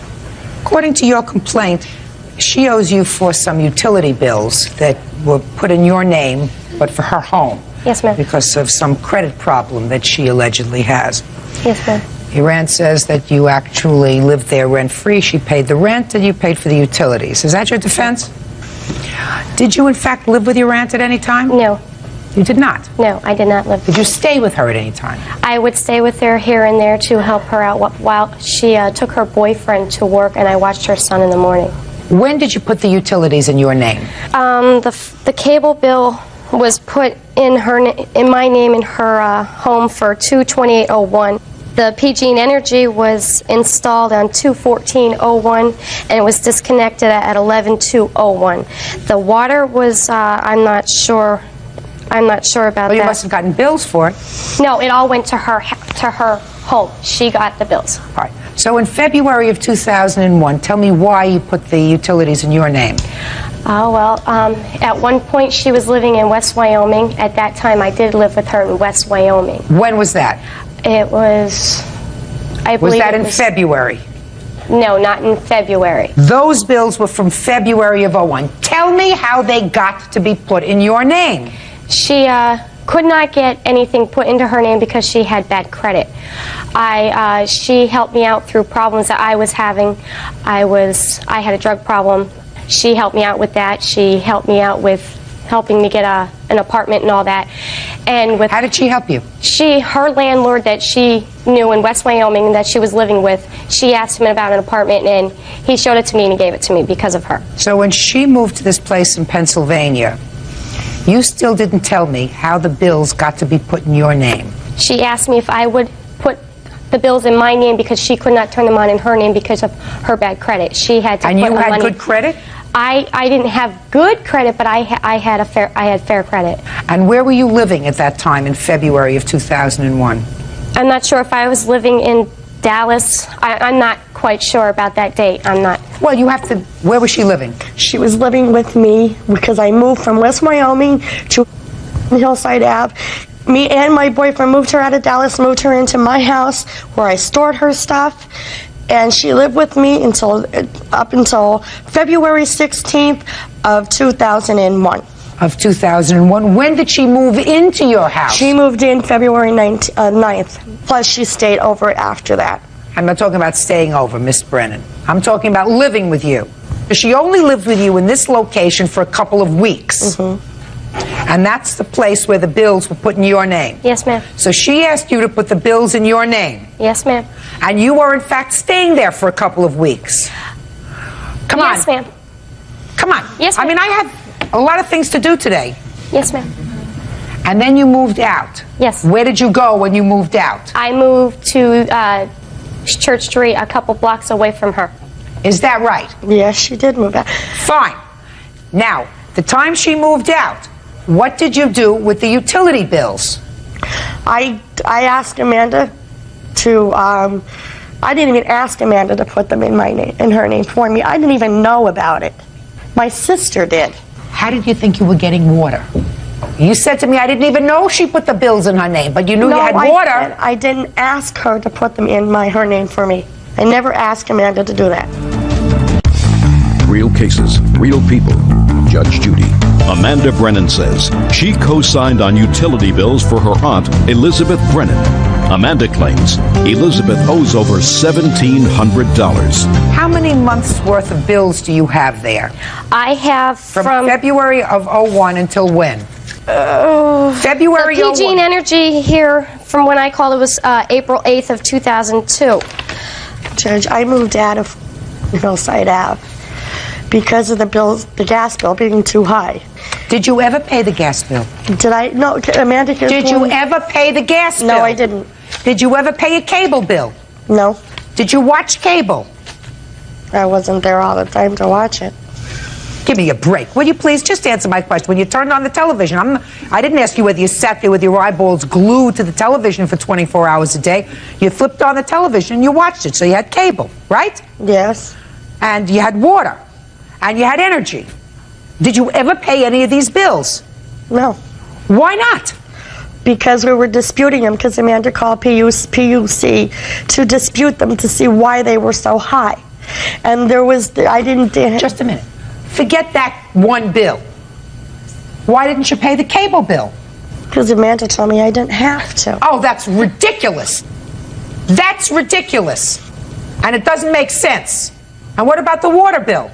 You were getting the water bills. What were you doing with the bills when you get them? Throwing them in the garbage? No, I was telling Amanda. Because Amanda was over my house every day. And Amanda you were telling is the one, her what? I didn't even tell Amanda I would pay the water bill or the gas bill. I didn't even know she was putting them in her name because I didn't ask her to do it. My Can I see the bills, please? I also have a check here that she sent to me after I filed for this to happen. She sent me a $25 check that she put on the bottom bills for Amanda, so she knew that she had. Let me just see the bills, yes, please. I don't agree though. Let me She see the lived bills. with me too. So She didn't live with you, Miss Brennan. She didn't live with you there. That's the water. She lived with you for 2 weeks. You just told me. She lived with me, but she wouldn't stay at her own house. That's what I'm trying to get at. So she'd come over to your house. Exactly. So she stayed there, and she washed her laundry and everything in my house. She'd bring her clothes over. I bought So what? Just a minute. dryer. Just a minute. So what? And so I don't feel I have to pay her for the whole bills. How about any part of them? I said I would pay for half. Why didn't you pay for a year? Anything. I didn't live there a year. I only lived there from February to November of 2001. February, March, April, May, June, July, August, September, October, November. You lived there 10 months. Actually, And you didn't pay for any utilities. And I'm asking you, why? Why did you not pay for any utilities? Let's say you say she came over and did her laundry, so why should you pay for all the bill? Some? Any? Now, did you pay your rent? Yes, I did. Every month? Yes, I did. So at the time you moved out, you were fully paid on your rent? Yes. Really? That's because she was on Section 8, which Section 8 will pay most of your rent. All she had to pay was just a certain amount of the rent, because that's what I'm on now. That's why the rent was always paid. Were the bills coming directly to your house? Mm-hmm, because that's the way she had them. They were coming to my house. Miss Brennan, let me tell you something. You're supposed to do the right thing. Judgment for the plaintiff in the amount of $1,775. Thank you, that's all. And now the next case. All parties in the matter of Poulter versus Miller. Step forward, please. 53-year-old truck driver Craig Poulter is suing his ex-girlfriend, 28-year-old purchasing agent Heidi Miller, for an unpaid loan to buy a car. Heidi says Craig bought the car as a gift. Mr. Poulter, you claim a loan to the defendant in the amount of $3,000 some odd so that you could purchase a car. Yes. The defendant says it was never a loan, never intended to be a loan. What was your relationship to the defendant? Well, Heidi and I had met in about June of 2000, and shortly thereafter started dating and ended up in a boyfriend-girlfriend relationship. And during the course of that relationship, which lasted about a year and a half, Heidi had mentioned that the vehicle she was driving at the time was being too costly for her to afford. We discussed the situation and came up with an idea that at the right time, when the right car came along, to purchase a different vehicle, and then she would be able to get rid of the one that she really couldn't afford owning. Was it a leased car that you had? Yes. It's a lease? Yes. And how much was the lease? $369 a month. So does that sound right so far? Yep, pretty much. Okay, go ahead. So it was the 25th of June 2001, and we spotted a nice-looking used car for sale by private owner. We decided to stop and take a look at this vehicle, knowing that she would sooner than later be getting rid of the Blazer. When we came back from the test ride, I told her that if we can make the right deal with the gentleman for the right amount of money, I think it would be a good car for her to have. Okay. And at that time, I said, as far as paying me back for the car, we can work that out later. Let's first take care of what's important, is to get you a car. Are you telling me that you had a discussion with her at that point about paying you back the money? There was some short discussion about it. It wasn't a real long conversation. I mean, it might sound right. It sounds right to me that you might say, listen, if we can make a good deal on this car, let's do it. But it doesn't sit right with me that you would say at that moment, and then we'll talk about paying me back, later. Do you understand what I'm saying? Yes, I do, Your Honor. Okay. But there was some mention of that, getting a payment plan set up down the road or something, but I don't remember exactly At that moment. I'm talking about at that moment. Yes. All right. I'm not sure if I believe that. Go ahead. So what happened? So you went and you made a deal with the man? Yes. You did alone? Yes. Okay. And I wrote I wrote a personal check for the car, and I have a copy and I'd like to see it. of that signed cash check. Okay. And then she took possession of the car. You registered it in your name? Yes. And when did you turn back the leased car? It was shortly after that, because I had to, I took a loss on this Blazer that I had, and so what I had to do is I had to finance $5,000 for the loss on a Blazer that I no longer have, and actually I'm still paying for it. So once I sold that, which was actually probably about a month or two after he had bought the car for me. Okay.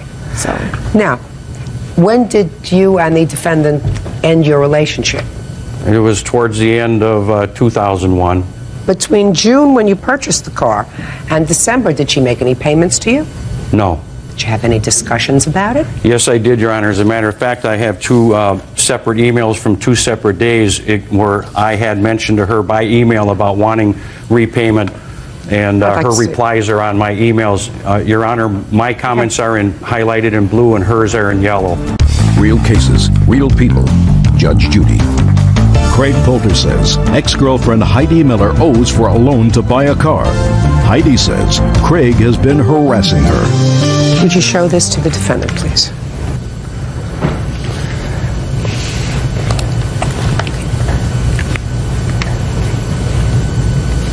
Okay. Ms. Miller, those emails, especially yours, don't seem consistent with your defense, which is that this car was a gift. The reason, if I said those things, I don't remember. It was such a long time ago. It's not so long ago in the scheme of things. But I said this basically said those emails to appease this man.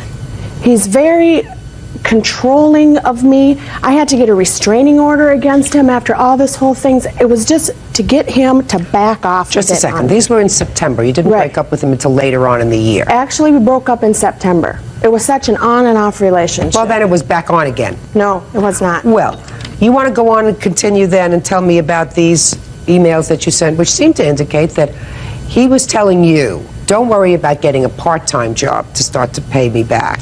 Because you said, I'll get a part-time job and pay you back. He said the most important thing is that you get a good full-time job, which I and then you have. can start paying me back. And you say, I'm really stubborn, I know I want to pay you back, and I'm going to pay you back. Now, you say that on 2 separate occasions. Just to appease him, because he was harassing me with phone calls and with different emails that I don't keep every single email that is sent to me. I'm sorry that I don't. But if I could, I have the emails when I had gotten the order of protection, and let's get to the money. I don't owe him for it. It was a gift. At the time of when we purchased the car, we never talked about anything about that I was going to repay him or anything. He went and took for a test drive. I had nothing to do with the car. Okay. He came back to me and said, this is a good car for you. Okay. Your Honor, I also have an audio tape recording that I made of a conversation between Ms. Miller and I. We have queued up one of the most important parts of the tape. I'll hear it. Thank you. Yeah? What are we going to do, Heidi? I don't know. I can't believe in all this time you haven't been able to send any money at all. Exactly, me either. The things are tight. Okay, plain and simple, Heidi. What is the next step? I don't know. I asked her point blank on the conversation, and it's in this tape. I said, Heidi, are you trying to say that you don't owe me the money for the car? And she very frankly answers, no, I know I owe you. No, it's clear to me, sir, Okay. that she owes you for the car. It was just miscued. It's clear to me that she owes you for the car. Thank She you. acknowledges on the tape she owes you for the And car. I She also acknowledges have- in the email she owes you for the car. Right, and I have my Only daughter today as a she witness. says she doesn't owe you for the car. That's Only today. Now, if you had $369 of car payments for a Blazer that you couldn't afford, and if you gave him $100 a month, which would cut your expenses substantially, then you could pay the car off in 30 months and you wouldn't have a problem. Or if you gave him $50 a month, but you gave him nothing. Well, I had to pay for that Blazer loan, that $5,000 loss. Whose fault is that? Is that his fault? Yes, because he told me that was the best thing for me to do, was to get rid of that Blazer. Hey, listen. That's what he told me to do. You look like a very strong, strapping girl, and there is absolutely no reason why you let somebody else make decisions for you. Sounds to me as if you made your own decision to lease a Blazer. You could have leased a car that you could buy or lease for $150 a month. You decided to lease a big one. I was married when I rented that lease. Who cares? That's not his fault either. In any event, he was trying to be helpful. He expected repayment. You broke up with him. I don't know why. I'm not interested. You owe him $3,075. Judgment for the plaintiff. That's all. Yeah, this is case number 37 on the calendar in the matter of Burroughs versus Britt. Parties have been sworn in, Judge. You may be seated. Mr. and Mrs. Burroughs, it is your claim that you loaned the defendant. You're not a party to this. Could you have a seat, please? That you loaned the defendant $3,000 for the purpose of purchasing a car, and that he has not repaid that loan. The defendant says that he did in fact repay the loan by working for you in your fishing business. That's your defense. Yes. Put your hands down. How did you know him? I met him through a friend of my deceased son's. How did that come about? It just happened through because of my deceased son's friends, were coming over to support us over because of this tragedy of his death. When was that, sir? It'd be June 12th will be a year. And tell me how this car loan came about. I've been helping out some of the kids, that had been having hard times and so forth, financially, and getting them jobs and stuff like that there, because, I felt like I wasn't doing enough for my own son when he was here, and so I was kind of reaching out to him. A lot of the kids were showing up, and we all became real close. Did you ever give any of these other friends money? Yeah, money, and I got them jobs and everything, and they all pretty well paid back, and they're doing good. All right, now tell me how this loan for a car came about with Mr. Britt. He needed wheels to get a job, to get back and forth to work if he was going to get a job. Is that what he told you? Well, we said wheels would help. Well, then what kind of conversation did you have with Mr. Britt about the car? Well, it was $3,000, and he said he would pay back to $200 a week. I told him I thought that was a little steep and kind of hard, with him having 2 kids and everything and staying with his parents. And I said, well, you can just pay me maybe a smaller amount. But he said he could pay $200 a week, no problem. Okay, so you wrote out the check for $3,000 for the car. No, I gave cash to the guy who had the car, with Cameron and his mom standing there. And the only reason that the defendant's mother is here is because I gather from your papers there was an arrangement that the car would be titled in her name. Right. Why was the car going to be titled in her name? Because Cameron is on parole or probation, whatever, so he has to stay at her house. She was able to keep up with him better than I was. If the title was in her name, she would hopefully do the right thing if he didn't come up with the money weekly like he was supposed to do. Now, did he pay you in cash any of this $3,000 back? Yes. How much? He paid me $150 2 times. When? The first date he doesn't know. He didn't write a date beside it, but the second time was on February 11th. And what happened after February? We went on a fishing excursion for the weekend. Are you a commercial fisherman? Yes, I commercial fish, and I also work as an operator at a coal terminal. When he went with you fishing, was that on your business? See, it can be either business or pleasure, because sometimes the fishing's not good, and sometimes you catch enough to eat, and sometimes you catch more than enough to eat, and then you can sell some of the fish and make money. But it was a weekend away from everything, I guess, is what you would call it. Okay, but after February 11th, he didn't give you any money. Yeah. Okay, Mr. Britton, now I'll hear from you, sir. How are you doing? Excuse me? I said, how are you doing this morning? That's not relevant to this case. All right. Well, our agreement was that if I fished with him 4 weeks for 3 days a week, that my car would be paid for, which that didn't happen. I fished the first week, he bought the car. Okay, your agreement was if you fished with him for 4 weeks, right, 3 days a week, right, then the car would be paid for. Exactly. And in effect, you would be making $750 a week. I should have been earning more than that. No, but that would mean, based upon your statement, working 3 days a week, 3 days a week, that you would be earning $750 a week, or $250 per day. Yes, ma'am. Okay, so you say that was your agreement. Right. Okay. Did you fish with him for the 4 weeks? The first week I fished, we come back. He bought me the car. We was leaving to go fishing that next Wednesday. That same Wednesday morning, he gave me the $3,000. We went to the place. I bought the car from who I bought the car from. So I fished that second week with him, 3 days. We come back. The next week we go down Wednesday. I was stuck till Sunday, which equals 6 days. So I figured that 3 days a week for 4 weeks, if I fished 6 days the last week, I was through. So you're telling me that you fished every day, and every day you fished, you made money? Oh, he got $1.75 a pound of fish, and we was bringing fish in that was 25 pounds a piece, and he would bring 80 of them in. You can average his money up. And I didn't get none. I didn't see none of the money. I was supposed to get a quarter. I'm a boatmate. I didn't get a quarter. How many people were on the boat? Me and him. Just the 2 of you? And he didn't do nothing but drive. I caught everything. Real cases, real people. Judge Judy. Harry and Beth Burrows say their deceased son's friend, Cameron Britt, owes for a car loan. Cameron says he paid them back by working on their boat. Mr. Burrows, on the days that Mr. Britt went fishing with you, did you do it for commercial purposes, sir? On some of the occasions, yes, and some of the occasions not. When you had your best day, commercial fishing, how much did you make? The best day around $1,200. How many days did Mr. Britt fish with you when he was not paid? We probably fished together 7 or 8 times, and there was never agreement on paying him anything. You know, anything I was to give him was out of my pocket, out of the kindness of my heart. No, I don't believe that's true. Yeah. Mr. Burrows, listen to me.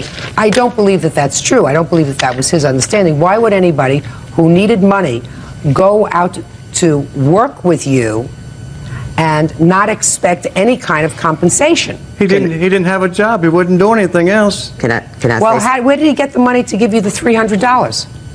probably Social Security that he gets for his 3 children because their mother is dead. I would assume he gets Social Security. I don't know. He wouldn't get them unless he had the children with him.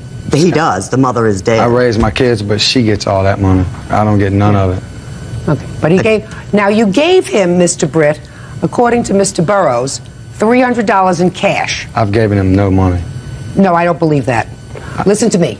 I do not believe that you didn't give him $300 in cash, sir. I ain't signed nothing. I don't care what you said you didn't sign, Mr. Britt. The plaintiff would not say you gave him money if you didn't give him money. That would be stupid of him to say. I didn't give him no money. Yes, you did. Yes, you did. You know what your problem is? Your problem is you're trying to make a case that this was for barter, and you feel as if you gave him any money that would take away from your case, but that's not necessarily true. What is true is, since if I don't believe you about something that you say to me, I tend to disbelieve other things too. Right. So there would be Honestly, I no didn't give him reason no money. for him to lie and say you gave him some money. The reason to lie, I don't know either. But I gave him no cash. None at all. I wasn't working. You just heard the man. I got the car out of work and I had no money. I lost my job for fishing with him. I was working at Superior Structures, and because I fished with him, I lost my job. Okay. Can I say one more thing? That during the fishing part of the time, we were friends, but the car come to me for working. I never had a deal to pay him no money. Where the money come up is the last week when he didn't have nobody to go fishing and make him another $15,000. He got mad. He threatened to burn my car. My car was keyed up. Somebody had punched the hood. I bought the car because I liked it, and I got the bill of sale where I had to go sell my car and buy me a $300 car. And him himself has called my cell phone. I should have bought it with me. Threatened to burn my car. He's angry. Well, I understand he's angry, but I paid He's angry. for the car. All right, good. I'm ready to make a decision. Judge Judy continues in a moment. And later today, He got violent and had to be thrown out of my house by a police officer. And throughout our relationship, he's hurt me. Listen, you mean you're talking about throughout the 2.5 or 3 years you were living together? Yeah. Then you don't get paid for that. You end the relationship, you don't get paid for that. real cases, real people. Judge Judy, Harry and Beth Burrows say their deceased son's friend, Cameron Britt, owes for a car loan. Cameron says he paid them back by working on their boat. Mr. and Mrs. Burrows, I think that you probably tried to do a nice thing for Mr. Britt by laying out this money for him to have a car. And I think that it is unreasonable to assume that Mr. Britt would invest days of his time without compensation in your commercial fishing venture, where, according to you, you've made probably $1,200 a day, sometimes more, sometimes less. Sometimes nothing. Lots of times Sometimes nothing, but that's not his fault. That's not his fault. He's not your partner. So, according to you, Mr. Burrows, he worked for you fishing about 7 times. And I am gauging 7 times at the rate of $250 a day. And from the $3,000, I am deducting $1,750, which leaves a balance of $1,250 that he owes you. Now, I would ordinarily deduct from that the $300 that you say he paid you, leaving $950, but Mr. Britt is insistent that he didn't give you any money. I didn't. So I'm entering a judgment in your favor in the amount of $1,250. That's all. Parties are excused. You may step out. Well, I think they were crazy. I tried to help out somebody in need. Told me he was gonna burn my car. He made an allegation of burning my boat. He's trying to put me back in prison now. He's got all other kind of charges on me. Sometimes the good guys just don't finish it first. Lighting technician Daniel Gonzalez is suing his former friend, internet salesperson Victoria Delgado, for fraudulently opening a credit card in his name. Victoria says Daniel is suing out of spite because he wants to be more than friends.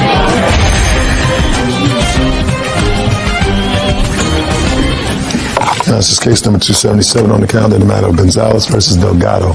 Parties have been sworn in. You may be seated, sir. Have a seat. Mr. Gonzalez, I gather from your complaint that you believe that Mrs. Delgado made a fool of you. Yes, ma'am.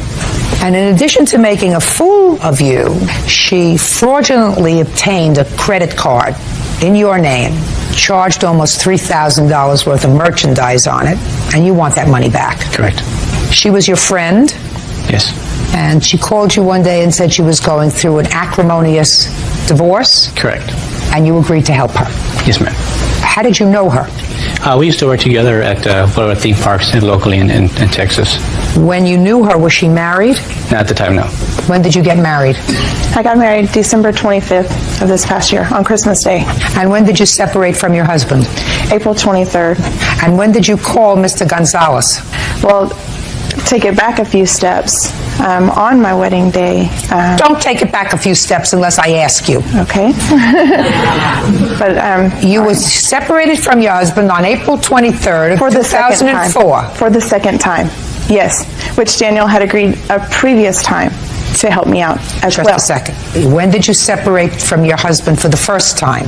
January 17th. Did you call Mr. Gonzalez at that time? Yes, I most certainly did. Why did you call Mr. Gonzalez? Because the night of my wedding, my husband, for like a couple of hours, had made a comment to me that really upset me, and I had went to the restroom and I was crying. And at that time, Daniel was like, "It's not too late to step out now." This is Daniel? Yes. Daniel said to you, "It's not too late to back out now." So he offered to help me at that time. So he offered to help? He offered to get me away at my wedding. And you said, "No, I'm in love and I want to stay I was in love with my husband. Well, and I wanted to be so with my January 17th, you separated from the first time from your husband. Yes. Why did you call Mr. Gonzalez? Because he was a friend and he was always there to help me. Good. What did you say to him? Well, my mother was very sick, so I flew to Florida and I was helping her because I have a... What did you ask him for? He was helping me find an apartment. So he was just talking to you? Talking to me and finding apartments while I was in Florida. So you asked him to look for an apartment for you? Yes, and a vehicle. And a car? Mm-hmm. And did he find an apartment for you? Over the course of my staying in Florida, me and my husband, we decided that what we were going through was silly, and we ended up back together again. So you called Mr. Gonzalez and said to him, "Put the skids on the car, put the skids on the apartment, I don't need it." Exactly. And then you separated from your husband again in April. Yes. A couple of months later. Yes. And again you called Mr. Gonzalez. Yes, I did. For help. For help. And I assume that you recognized that Mr. Gonzalez was helping you because his interest in you was more than platonic, that he cared for you. It's not an answer. It probably, yes. I do think that his intentions were more than platonic. Right. And what about your intentions? Mine were not. Then why did you use him? I didn't use him. He Yes, of offered course you help. did. And Of course you did. Of course you used him. Hey, listen, Smiley, if you knew that his intentions, and he cared for you in a romantic way, and you did not have the same kind of feelings for him, then by calling him on the phone whenever you and your husband had an argument and asking him for assistance, you were using him. Got it? Okay, got it. So when you called him in April when you and your husband separated, what did you ask him for? At the time, I needed a vehicle more than anything. You needed a car? Yes. From this man who you knew cared for you, so you were going to use him for a car. He offered. Well, you mean he just picked up out of the blue? He said, let me see, what is it possibly that you could need? What does Karnak say that she needs? We had went to lunch together, and How did that come about? He would come and pick me up on Mondays, and we would go to lunch, because that was on his only free day, and we went to lunch. You mean while you were together between January and April, you went to lunch with him? No, I never went to lunch with him. After you separated? Yes. Well, how did he find out you were separated? Did you call him? Yes, I did. So you called him, and then you said to him, we can have lunch on Monday. Right? No, and it was on one of these lunches that you told him that you needed a car. Yes. And he agreed to help you get a car? Yes, he co-signed with me on a 2002 Nissan Xterra. Isn't that nice of him? Your agreement was that you would pay for it, right? I would make the payments on it, yes. And you stopped making the payments on it? I never even got the chance to make the first payment on the car. He took the car back?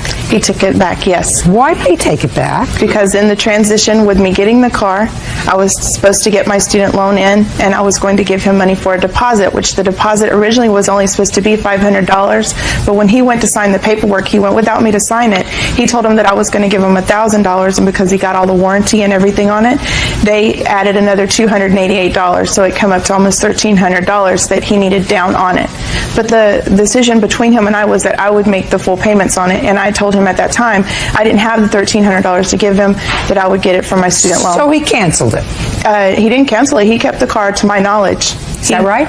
I took the car away from her because she didn't pay the down payment to the vehicle, nor did she pay the first down payment. So you actually got the vehicle? Yes, I took the vehicle away because she failed to... Listen to me, Mr. Gonzalez. You got the vehicle? Yes. Did she ever drive it? Yes, she did. Did you ever drive it? Yes, I had it for almost a month before he took it. You didn't tell me that. I thought you said he changed his mind. So he got the vehicle. Oh, yeah. And he gave it to you. Yes, he did. And she didn't make the down payment, she didn't make the first payment. That's correct. Judge Judy continues in a moment. Daniel Gonzalez says former friend Victoria Delgado owes for fraudulently opening a credit card in his name. Daniel says Victoria is a user and took advantage of his kindness. Now let's get to the credit card. When for the first time did you know that she had obtained a credit card? On the 13th Of what? Of May. May 13th. And how did you find out that she had obtained a credit card? She told me that she had applied for a credit card under both our names. So then from there, she just started telling me all that she made a couple of purchases for her apartment that she was going to get. And I was like, well, I was thinking a couple of purchases, like maybe $50, $60, $100, maybe. Actually, he got upset. He got upset. I'm not talking to you yet. Go ahead. She told me that she had received a phone call on the 12th stating that that the credit card company was requesting my information. And I was like, well, how am I supposed to do that? I didn't even know about the credit card. So that's when everything turned out that she... Can I see the bills, please? Sure. And at the same time, she gave me a letter that she wanted me to sign stating, that's the letter, that she wanted me to sign. In a minute. In a minute. Okay. She gave me a letter that she wanted me to sign so she can fax information to the credit card company, stating that she was an authorized user. In a matter of 3 days, she was managed to charge $2,600 on a credit card. Now I'll hear you, Ms. Delgado. $2,600 plus merchandise that you charged over the period of a few days on his account. How much did you pay on the $2,600? On the $2,600? I was in the hospital. I didn't ask you that. I didn't ask you whether you were in the hospital, whether you were at Disney World, whether you were at T-Band, whether you were on a world cruise. I asked you, how much of the $2,600 and change did you pay? My husband gave him $90 to shut him up. Your husband gave him $90 to shut him up, so that the answer is you paid him nothing. $90. No, the answer is you paid him nothing. Okay. Now, where is all this merchandise that you charged? It's all household goods for my house. I bought a bedroom set. I bought dishes. Now, just a second. Now, you separated from your husband on April 23rd. Yes. And when did you reconcile with your husband? We started talking again in early June. And when did you move back together? June, I believe the 15th. Where's the bedroom set? I still have it. Who sleeps in it? Me and my husband. You're some piece of work. I'm sorry that you feel that way. Oh, I do. I mean, the whole I do. circumstance surrounding us is I think that different. you have a bad character. I think that you used Mr. Gonzalez's friendship. You fraudulently obtained a credit card. No, I didn't fraudulently Oh, do sure it. you did. No, I have a piece of paper here. If I was trying to fraudulently use his name and I didn't want it linked back to me, that's what he was claiming. I signed you it. fraudulently I obtained signed a credit card because you yourself say in your answer that you made believe you were him. That's because on the morning that they called, I called and I told him he was in the process of refinancing his house. Listen to me. That's what you say in your answer. Exactly, but you're not letting me get back to the... When Visa called, I acted like I was him. I did, because he told me to. What date was that? I believe it was on the 15th. So on the 15th, That morning. It was Sunday morning. 2 weeks before you decided to reconcile with your husband, you had just concluded charging over $2,600 worth of merchandise on a credit card that he's obligated to pay. That's what you're telling me, right? You are a person of poor character. You are a person who committed fraud, and you're a person who's going to repay him $2,700, which includes the interest. That's what he's suing for. Judgment for the plaintiff. Get rid of him. Parties are excused. You may step out. Daniel's intentions were way more than they were. There was nothing in my mind that, even wanting anything from her, just a friendship. He is a grown adult. If he wanted to buy those things and, or do that for me, then that was on his own. Well, I didn't know it to be so much money until I called the credit card company and found out it was $2,600. And I was like, whoa, that's more than a bottle of wine, The chances in love and war, he took his chances, he lost. I was trying to help her out just for a vehicle, but not to furnish her whole apartment. He lost, so now he's bitter. All I wanted was just the money that she owed me for the purchase that she made. 26-year-old child care provider Laura Burton is suing her ex-husband, 29-year-old machinist Donald Allen, for the return of her son's belongings. Donald is countersuing for car payments and insurance costs. It's case number 48 on the calendar in the matter of Burton versus Allen. Parties have been sworn in. You may be seated. Folks have seats. Miss Burton, when were you and Mr. Allen married? We got married in April of 2001. And at the time you were married, you had a child, a boy. Is that right? I already had him, yes. From a previous marriage or relationship? Relationship, yes, ma'am. And how old was that child when you married Mr. Allen? 9 months. And where is the father of that child? He lives in the state of California. At the time, he lived in the state of Utah with me. Does he support the child? Does he support the child? Right now, no. Last year, did he support the child? Yes. The year before? Yes. And the year before? Yes. And how much support was he sending for the child? He paid $167 a month. So not much. Not much. Not enough to support the child. No, ma'am. When you married Mr. Allen, were you working? Yes, ma'am. Continually employed? Yes, ma'am. And who was watching the baby? The biological father was watching him. And that remained throughout your marriage to Mr. Allen, that the biological father was watching the baby No, while we you were had, working? at the point when me and Mr. Allen got married, I had put him in daycare. And you continued to be employed? There were points that I did become unemployed. Large stretches of time? No, maybe the longest stretch were 6 months. And during that 6-month period, Mr. Allen supported the household? Yes. Supported you and your son? Yes. Okay. When were you married, Mr. Allen? April 25th, 1998. To her? Yeah. Why did she say April 2001? I don't know. My son was born in 97, so. I mean the baby? Yeah, baby. Is that right? Yes. So that you made a mistake. You were married in 1998? Yes, ma'am. And when did you separate? It was the end of August, September of 2002. And when were you divorced? October 4th, 2002. Do you have any children together? No. So this is what this case is about. Miss Burton is suing you for the return and or value of property, the child's property, child's clothes, games, sporting equipment, etc., etc. That was at your house. Because even after the divorce, you were exercising visitation with him. You coached his ball league. Up until problems happened. So. Whatever it was, but you were involved with him, so you kept some things at your house. Did he sleep at your house occasionally during visitation? He actually lived with us from March until July. March of what year? 2003. Why was that? His mother was unable to find a place to live. For that 4 months he lived with Mr. That is Allen? incorrect, Your Honor. How long did he live with Mr. Allen? Until May. So he lived with Mr. Allen for 2 months? Yes, ma'am. According to you. But since the separation, since you were living together, Mr. Allen has had regular contact with the boy. What's Yes, his ma'am. name? His name is Tyler. And I would assume that Tyler is attached to Mr. Allen. In a way. Okay. And your lawsuit wants Mr. Allen to return all of these things. Mr. Allen says, I bought them, and they're staying in my house. I also gather from reading your complaint and his answer that you have decided it's no longer appropriate for Tyler to spend time with Mr. Allen. It's become unhealthy. It's become unhealthy because why? The constant bickering between Mr. Allen and I had told him that it needed to stop. It was becoming unhealthy for everyone in the situation. I gave him a year that I continuously said, we cannot be bickering. We need to stop. Something needs to change. Bickering about what?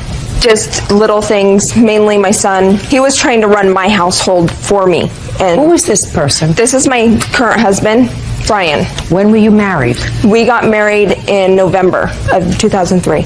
Tyler is 7 years old? Yes, ma'am. And what you're telling me, Miss Burton, is that you have decided to cut off the only constant male relationship in your son's life because you couldn't get along with Mr. Allen. Not only that I couldn't get along with Mr. Allen, but my son is fearful of this man. I'm not interested in whether you say your son is fearful. I don't believe it. I don't believe if your son is fearful of him, you let him stay there for 2 months while you were trying to find a new place to live. That's baloney. Don't believe it. Not for a second. Anyway, she stopped all contact, is that right? Yes, she did. And you have this property that you purchased. Yes, can I explain something real quick? Go ahead. When we were divorced, we agreed to split his stuff for her home and our home.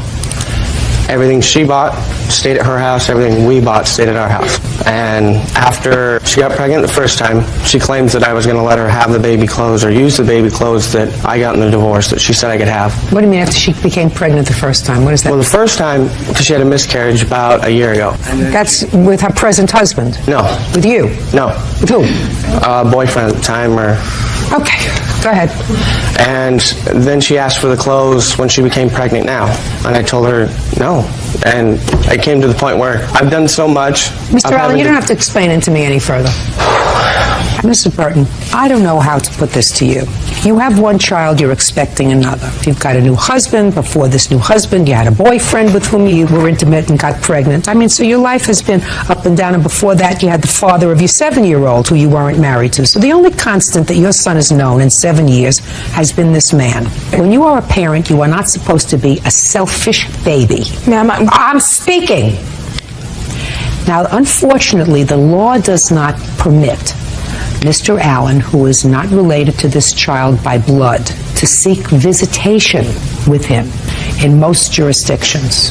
It doesn't mean that he can't sue for custody of this child, because anybody can sue for custody of a child if they believe that the biological parent has so abused or neglected that child as to make it dangerous, emotionally and or physically, for the child to live with that parent. Do I make myself clear? Yes, ma'am. Which means in most jurisdictions he cannot file for visitation, but if you become a worse mother than I believe that you are, he can file for custody. It is the wrong thing to do to cut off for your son a relationship with this man, which is the only constant he has known for 7 years because of your moving around. Judge Judy continues in a moment. And later today, as ex-husband Donald Allen owes for the return of her son's belongings. Donald claims Laura owes for car payments. Now, not only aren't you getting the stuff back, but I'm telling you that you better watch your back, because should you do anything that places this child in either physical or emotional damage, he's going to be there. And while you may not consent to visitation because you got your nose out of whack, because I believe what he says when he says, she said to me, I'm going to lay down the rules. If you want to see him, I'm going to tell you what the rules are. That sounds like something you would say. And what you're doing is not considering the best interests of your child. And when you don't do that, you're not being a good parent. You're not getting the property back. He bought it for his stepson to stay at his house. Unfortunately, when the marriage was terminated, so was the relationship, the legal relationship of stepchild, step-parent. That you know. I know. That you know. And there were other things, Mr. Allen, that you could have done. I know. During the marriage, you could have discussed adopting him. That was a possibility. I don't know whether his biological father would have consented to that or not. The law doesn't keep up with the dynamics of our new world. And our new world is that sometimes children become very attached to their step-parents, and it's very unfair for the biological parent to use that as a sword.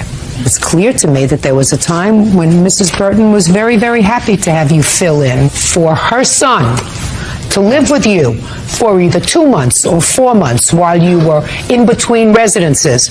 That was convenient. It no longer is convenient. I'm sorry. You don't get anything back. That's all. Step out. Parties are excused. You may step out. It's kind of upsetting. All my son wanted was his personal belongings that are there now. So many things are put into this little boy's head, like his daddy's abandoned him. He's the victim. I mean, I have to go home and disappoint him again. We were best friends. There was no other way around it. Best friends with each other. We did everything together. I'm thinking of the best interest of my child. I love you no matter what happens or what anybody says. Your daddy loves you. And now the next case. 25-year-old waitress Brenda Rhodes is suing her sister, homemaker Jessica Lullenberg, for the return of personal property. Jessica is countersuing for unpaid rent and for pawning her son's Xbox. Yeah, this is case number 50 on the calendar in the matter of Rhodes versus Lullenberg.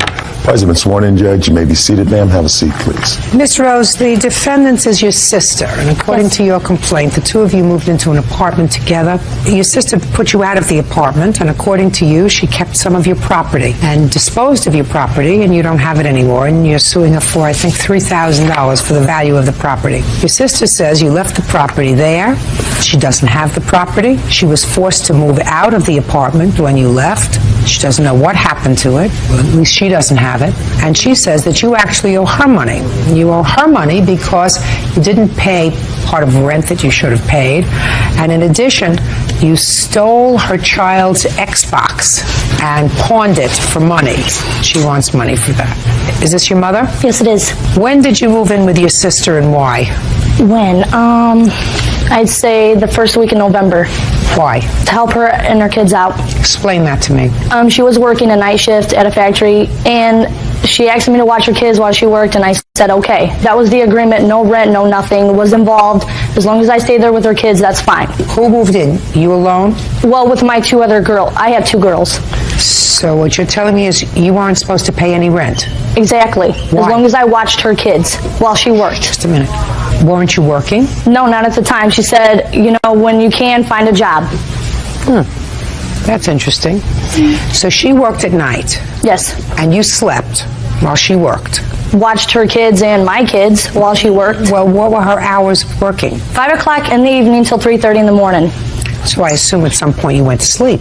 Well, yeah. You weren't watching the children 3:30 in the morning? No. And how old are her boys? Ashton is 6 and Tyler is 4, I believe. And your children? Mackenzie is 5 and Alyssa is 3. So they're about the same age? Yes. And when did you move out? She kicked me out the night before Thanksgiving. So you were there for less than a month. What happened? We went to a local bar together with her boyfriend, and somehow became of a fight. She came up to me, started calling me obnoxious names. She pushed me into a DJ, and she told me to get my crap out. Other words were said. And I had to give her the key. It was her key. She was on the lease. I wasn't. I gave her the key. I tried to go back that night. She wouldn't let me have my things. The next day, I was with my other sister, Rebecca. She took me over there. I tried to get my things. She wouldn't let me. What things? My girls' brand new beds. I went out and bought them. Okay. Your daughter's beds? Yes. What else was there? My girls' clothes. What else? Just little items, but I don't really care about them. Okay. Your children's beds and their clothes? Yes. You took none of your children's clothes? She wouldn't let me in. I couldn't. Did you ever go back to get the children's clothes? I tried. I called the police. Oh, did you ever get them? No. And when did your sister, to the best of your knowledge, move out of the apartment? When did you move out of the apartment? When did I? The 1st of December. When you moved out of the apartment, where were the children's beds? The children's beds, they came with me, ma'am. Yes. The girls' beds? We had a verbal agreement. Just a second. Okay. So the girls' beds came with you? Yes, they did. And the girls' clothes? The girls' clothes, I took them to my sister Rebecca's house, and my sister Brenda picked them up. And the beds you took with you? Yes. Why did you take the beds with you? Her boyfriend at the time, his brother TJ asked if he could use the Xbox of my boys. I'm talking about the beds. Why? Yes, I'm getting to that. I took those because she stole my kids' Xbox and pawned it off. Her husband Sean told me that she went to his house and told him that she got $150 out of it. And me and her had an agreement. I don't even talk to Sean. Miss Rhodes. Me and Brenda, we agreed. We had a verbal agreement that I could keep the beds for compensation of the Xbox. That was the agreement we had together. I don't think so. No, Miss Rhodes, I don't want you to speak now, okay? All right. Good. Miss Lullenberg, do you take any medication? Do I? No. I'm pregnant. I don't take no medication. Never in my life. I'm going to read you something. Okay. And this something is a sworn statement that you made to the court. Okay. And you say, I do not have my sister's daughter's beds or her clothes. All of her belongings were there when I left. And I know my landlord had no use for them either. In any case, my parents bought those beds for her for $200. I have sons, so I have no use for girls' clothing, and I have no idea how she came up with $3,000. So when you swore to this affidavit, you swore to the fact that when you left the apartment December 1st, the beds were there. Listen to me. Okay. Now you're telling me that you took the beds because you had an agreement with your sister that the beds were going to be yours. So what happens is, Miss Lullenberg, what you have to do is you have to tell the truth all the time so that you don't have to keep making up stories as you go. Do you understand? Yes. When somebody asks you to fill out an affidavit, and with the affidavit it says, I, Jessica Lullenberg, being duly sworn, deposes and says, and you say in this affidavit that you sign that I left the beds in the apartment when I moved out. That's what you said. You didn't say anything about taking them with you, about an agreement with the Xbox. You didn't say anything about it. You said, I left them there when I moved out. The problem is, you forgot. You forgot the story that you told. Judge Judy continues in a moment. Rhodes says her sister, Jessica Lullenberg, owes for the return of her children's beds and their clothes. Jessica claims Brenda pawned her son's Xbox. Okay, how much did you pay for the beds? $320 cash. Show me.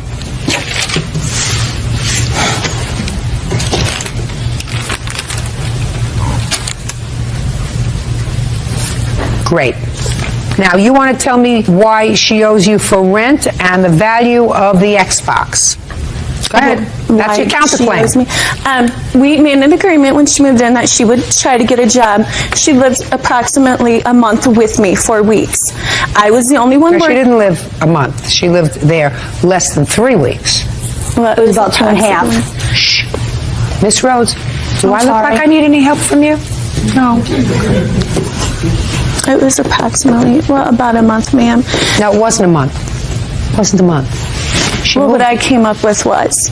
Well, is that the same thing that you came up with when you couldn't figure out what happened to the beds? She moved out Thanksgiving. That's still in the month of November. Thanksgiving Day. The day of Thanksgiving, I told her to come get her belongings, that she's out of my house. Right. And that was at my parents' home. Right. So, she said she was going to try to get a job. And for the few weeks that she was there, she did not get a job. So? And everything was in my name. My father loaned me the $700, and I paid the rent, and I paid $255 for the NIPSCO, and I paid for the water, which was $30, and I have all this right there. She didn't get a job. You had no agreement. You just said to me, you told her, move in with me and try to get a job. She didn't get a job in the 2.5 weeks that you lived there. She didn't pay any bills. She didn't try. That wasn't your agreement. That wasn't your agreement, Ms. Lullenberg. Your agreement was not that she was going to pay a certain amount of money every month, whether or not she had a job. Your agreement was that she was going to be there, according to you, that she was going to stay there with you and try to get a job, and when she got a job, you were going to work out a payment schedule. Exactly. She didn't get a job in the 2.5 weeks that she was there, so she doesn't owe you any money for bills. Now let's get to the Xbox. I have a police report. Let me see it. That I...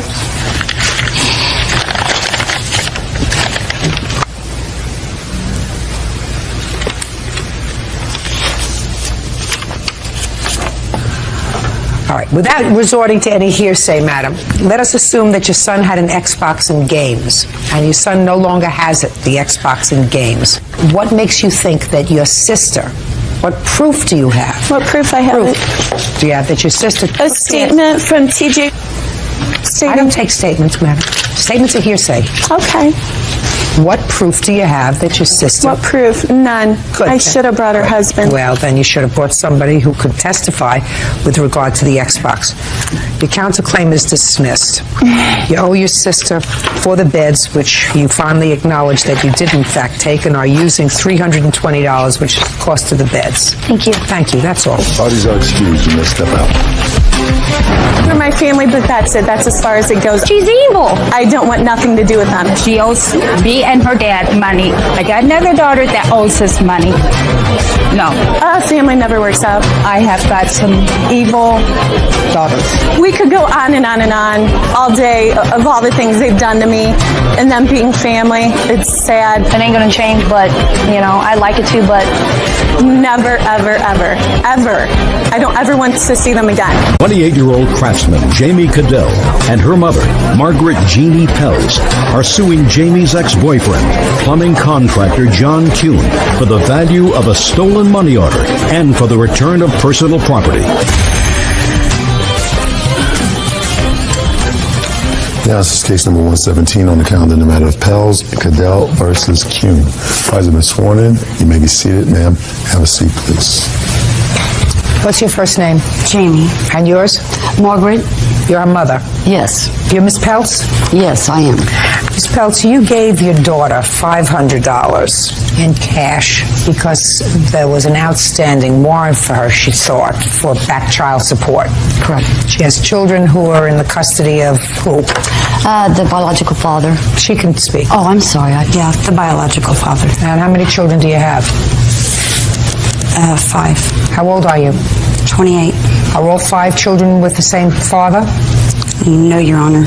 Where are the 5 children? When I got pregnant at 13, and I gave birth at 14, and I had 2 children by the age of 16. Where are those 2 children? One is with the adoptive father. My other child was murdered when adopted out. At what age? 2? Okay. How many children are with their father? 3. And you have a current child support order, is that right? Yes. Okay. You fell behind in your child support? Yes. Your mother gave you $500 so you could turn yourself in, according to you, and get the warrant lifted. According to your complaint, Mr. Kuhn got possession of this money order and didn't give it back to you. So you want that $500, and you also claim he has your property, clothes, pictures, etc., that he refused to return to you when he kicked you out of the house. You want a total of $1,200 from the defendant. Mr. Kuhn says he never took your $500, but you have your $500. That you have a drug problem, but that's probably what you used it for. And as far as your property is concerned, he boxed it all up, put it on the porch. He has no idea what happened to it. That's correct, Your Honor. Okay. Mr. Kuhn, how old are you, sir? 48, I'm sorry. So you're 20 years older than Jamie, is that Yes, right? that's correct. The two of you lived together for a period of time? Uncross your hands, sir. On and off for 3 years. Do you work? Yes, ma'am. Does she work? No, ma'am. Did she work during the 3 years you were together? Not one day. So you were taking care of her and supporting her? Yes, ma'am. Okay. Any of her children live with you at the time? No, we fought tooth and nail to try to get some of these children back for her, but that was to no avail. Tell me, Jamie, about this $500 money order. My mother gave me $500 and I turned it into... Why? Oh, I'm sorry. For my child support, there was a bench warrant that was issued, so I had, instead of paying $160, I had to pay $500 to get it dropped. Why didn't you pay the child support? I wasn't working at the time. Why not? I've had medical problems that have kept me from working. What and kind of also- medical problems? I had severe hemorrhaging that went on for months. Not only that, Mr. Kuhn was also very controlling in our relationship. None of that's true, Your Honor. Okay, so let's get back to the $500. Your mother gave you $500 in cash, right? Go ahead. Yes, ma'am. Go ahead, I'm listening. Actually, I had the $500 turned into a money order, which I have the receipt. Good. I'll take a look at that. So she gave you the $500 in cash. You got a money order. Who told you to get the money order? I wanted to because I wanted to make sure it went to the child support. I didn't trust Mr. Kuhn because of his drug problem. Just a second. No, Mr. Kuhn. I'm sorry, Your Honor. Okay. And go ahead. We did go to turn myself in, and they said that they couldn't find any warrants on me, that I would have to go over to city. It wasn't a matter that I could take care of at that point. It was a Friday, so I wanted to contact my attorney the following Monday to find out what I needed to do to resolve the matter. I ended up going out of town with Mr. Kuhn to Fredonia. He had some work out there to do, and the $500 money order went with us both. Yes. Upon coming home from Fredonia... Which was when? The Friday following. So you were there for a week? Yes, ma'am. Yes. Go ahead. When we had returned home, actually it was Mother's Day. I had ran some errands and came home with dinner, and since I wouldn't make his dinner plate, he proceeded to tear up the house and throw objects at me. Not true, Your Honor. I'm going to get to you, sir. Uncross your hands. Go ahead. Upon that, I called my mother to come pick me up because I was afraid for my safety. I left all my belongings. I left with the clothes on my back and no shoes or nothing. And? From there, we contacted an officer the next day to follow me over so I can try to get my things. Mr. Kuhn had changed the locks. My house key no longer worked. We do know he was home. He would not answer the door. I'm still not hearing about the $500 money order. Mr. Kuhn was in possession of it. He told me he would not let me have it, that he didn't trust me, that he would return it to my mother. When did he tell that to you? We had a huge fight in Fredonia, and I asked for it back. What was the fight about in Fredonia? I do not recall what the fight was about. Do you recall? Yes, ma'am, I do. Want to tell me about it? The fight in Fredonia was about the fact that she wanted to cash the money order and spend it to buy pills from a friend. What kind of pills? Lortabs in specific. What are they for? They are painkiller. They're Lortabs, Oxycontins. This has been a prevalent problem throughout the entire relationship. Judge Judy continues in a moment. Elle says ex-boyfriend John Kuhn stole her money order and won't return her belongings. John says Jamie used the money order to buy drugs. Okay. You have a drug problem, Jamie? In the past, I did, yes, Your Honor. Well, in the past, I mean, you're talking about yesterday, a month ago, 6 months ago? I've been clean for a month and a half, Your Honor. Prior to the month and a half, you've had a drug problem. What kind of drugs? Lortabs and meth, which John actually introduced me into. But you've been with him for 3 years, according to him. Is that right, off and on? About that, yes. But you lost your children way before that. You lost your children as a result. When I was very young. You weren't very young. You were 25. According to you, you're 28 years old. No. Listen to me carefully. I'm talking about the 3 children that are with their biological father at this point. Okay. You visit with them? Is not an answer. Do you visit with them? The answer is either yes or no. Yes. When? Right now, it's been suspended. I'm Has it been suspended because of your drug use? Yes. Yes, Your Honor. I mean, I was a family court judge, madam. They don't preclude a parent, especially a mother in family court, from seeing her children unless there's a serious problem. So in Fredonia, when you were there with Mr. Kuhn, you had a fight. You said you don't remember what it was about. Mr. Kuhn says that you wanted to buy pills from a friend of his. So if you don't remember what the fight was about, I have to assume that he's telling me the truth. Your Honor, he needed $50 because he had not gotten paid on his jobs. I told him he could use $50 out of the money order for food for us. He promised to pay me that back when he got paid on this job. It was not for drugs. You were not working over the 3-year period, so I assume you were being supported, the two of you, since you were living together somehow. Were you being supported because Mr. Kuhn was working? Working, but he was also very controlling. I don't care about controlling. He was working. Off and on, Your Honor. And that's how you supported yourself? Yes, Your Honor. Oh. And my mother. What happened to the $500, sir? I honestly don't know. The last time I saw the money order was on a Thursday evening in my wallet, and by Friday it was gone. Where were you with it? Were you in Fredonia at the time? We were in Fredonia at that time. Now, you drove back when, sir? On Sunday? Late Friday evening. You drove back together? Yes. Did you ask her about it? Yes, I did. What'd she say? It was none of my business. It was her money. She could do with it what she wanted to. What happened on Sunday when you got home? Saturday, she slept all day, which was something that I was accustomed to. Sunday, about 5 o'clock, she woke up. We had purchased Mother's Day cards for our respective parents, and my mother's in the home. She's disabled. And I told her, my mother's not going anywhere. Get off your butt. Go see your mother. Give her your card. Take care of some things. I gave her $25 and told her to bring home some supper, since I obviously wasn't going to get any other way. 4 hours later, she showed up and she was high. She had cold fried chicken, 7 pieces of cold fried chicken, and said that they had cheated her out of the mashed potatoes, corn, or whatever that was supposed to go with it. I had been working at the house. I live on 3 acres, and I had grass to cut. And I was hot and I was tired, and she told me to fix my own damn plate, threw the chicken on the table, at which time I told her she needed to call her mother because I wasn't going to put up with it any longer.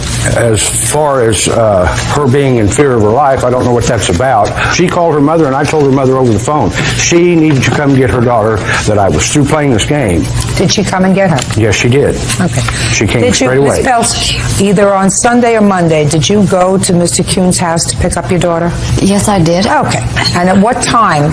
Don't speak. It was roughly probably around 5:36 in the evening. And when you got there, was your daughter inside the house or outside of the house? She was outside the house. Where was she outside of the house? Across the street at a convenience store. And she got into the car and you left? Correct. When was the next time you went back to or telephoned Mr. Kuhn? The day after we wanted to go get Jamie, my daughter's belongings. When I picked her up, all she had was the clothes on and no shoes. She wanted her court papers and her clothing and her personal belongings, which are pictures of my grandchildren. Okay, she wanted her clothing and some photographs. Yes. And what happened when you got there? He wouldn't answer the door. Okay. Do you have her clothing, sir? No, ma'am, I do not. What did you do with it? They called me repeatedly on Monday, made threats, so on and so forth. On Tuesday the 11th, I called them and I told them about 7:30 at night that I was leaving and I would not be home for an entire 24-hour period, that their clothes Who did were you setting. speak to? I spoke twice to their answering machine because they know my phone number and they never answer the phone when I call. That's just their way they do you things. You put her clothes outside? 2 bags of clothes, 3 boxes of court papers that were generated from my computer at my expense anyway, but they were her court papers. Nevertheless, she got them. There was a few pictures, an 8x10 and a little bitty photo album about this big of snapshots. This person here happened to be there when I set the clothes out and made the first phone call. Oh, really? Step up. Tell me your name. Linda Gordon. What were you doing in Mr. Kuhn's home? I'd gotten off work at 6 o'clock that evening. My boss had asked me to please go talk to him about getting him to come down and do some work on our beach bathrooms. How do you know him? I used to be an employee of his years ago, and we then became friends. Anything more than friends? No, never. Now, tell me about what you saw and heard. When I'd gotten out there, I went out there, was going to speak with Jamie and John, because I had been visiting with them anyway, and see their new house. I hadn't been out there yet. And when I got there... So you knew Miss Cadell as well? Yes, ma'am. When I got there, John was in the middle of, packing some things up, and I had asked what was going on. He said she was leaving, and he would be more than happy to come in and give that bid, but he had to get this done first. I actually helped him pack some things, and it was approximately 7:30, 8 o'clock or so when he did call and say he had packed them, put them out back in a breezeway in a little alcove so they wouldn't be bothered by the weather, and I proceeded to go back into Wichita. He said he'd meet me there. Is there a key that's required to get into the breezeway? No, ma'am. No, ma'am. And you heard him make that phone call? Yes, ma'am. Is the breezeway shielded from the street so that you don't see it from the street? You cannot see anything from the street. It is a garage breezeway behind the house. There's no way it can be seen. Nobody knew the clothes were there except her and I. Your Honor, I have a PFA against him because of the incident that took place. Let me see. This is the second PFA I've had to take out on him, the Your first Honor. one she dismissed. I have evidence here that she dismissed the first one when I paid her child support again. Your Honor, he's bounced a lot of checks. What? I'm sorry. He bounces a lot of checks. He wrote a hot check Listen, to her. Madam, I don't know why somebody who's 48 years old, who is a seemingly responsible guy, who has a job, who has a business, takes up with somebody 20 years his junior who's a drug abuser. I don't know why somebody who's, rap type does that anyway. I think that there's something wrong with him. I don't want you to get me wrong. I think that anybody who does that is looking to control somebody else because that's the symbiotic relationship that you enjoy. You're a drug abuser, unemployed, got 5 kids. I'm speaking. He pays your child support. He takes care of your bills, and he has the ability to say to you, prepare a plate of food for me.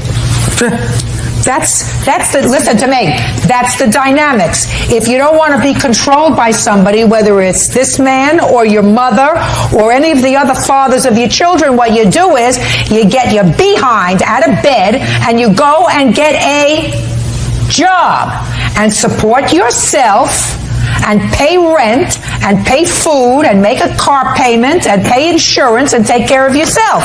I have no sympathy for you.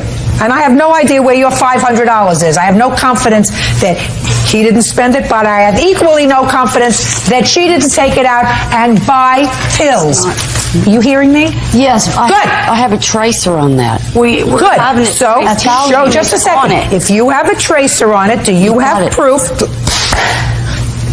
Okay. If you have a tracer, do you have proof that he cashed this money order? No, I've been waiting for it in the mail. No, Listen, I don't care what's in the mail. Listen to me very carefully, madam. If you have a tracer and if you're able to show me that he cashed the money order. It's on that paper. On which paper? The very first one that he given you. Yes. Show me where it says that he cashed it. No, back behind there is a tracer on the money order, and I'm waiting for the name. Well, what does that do for me? What does that do for me? I'm the fact finder. The tracer could say she cashed it. The tracer could say he cashed it. Put your hand down.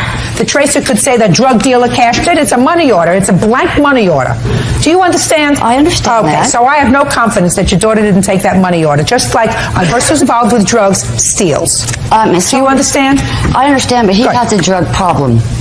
Listen to me. Listen to me. Listen to me, madam. I'm listening. Mr. Kuhn. I'm sorry, Your Honor. That's just hilarious. Go, Nick. You're irritating me. I mean, as much as she is, you're irritating me. I'm sorry. Okay. Now, I don't know where your $500 is, madam. I don't know whether your daughter took it or Mr. Kuhn took it. It is just as likely that she took it and spent it on pills as he took it and did something else with it. Do you understand? I understand. Very good. Put your hand down. As far as her property is concerned, I believe this witness that he packed up the property and put it in the breezeway. I believe that he did that. And I don't know who came and got it. I don't know whether she came and got it or you came and got it and you think you're going to put one over on me. I guarantee you're not. Now, you have a counterclaim, sir. Yes, I do, Your Your Honor. counterclaim is that you voluntarily paid her child support payments. $1,200. That's right. That's real nice of you. So why are you bothering me with it now? Because I was promised that I would be paid back this money, and I can document the fact that I have paid. I have received. Oh, I believe that you paid, sir. I believe that what you were doing is you were supporting Jamie. I was keeping her out of jail. She went to jail 5 times. Listen to me, Mr. Kuhn. All you have to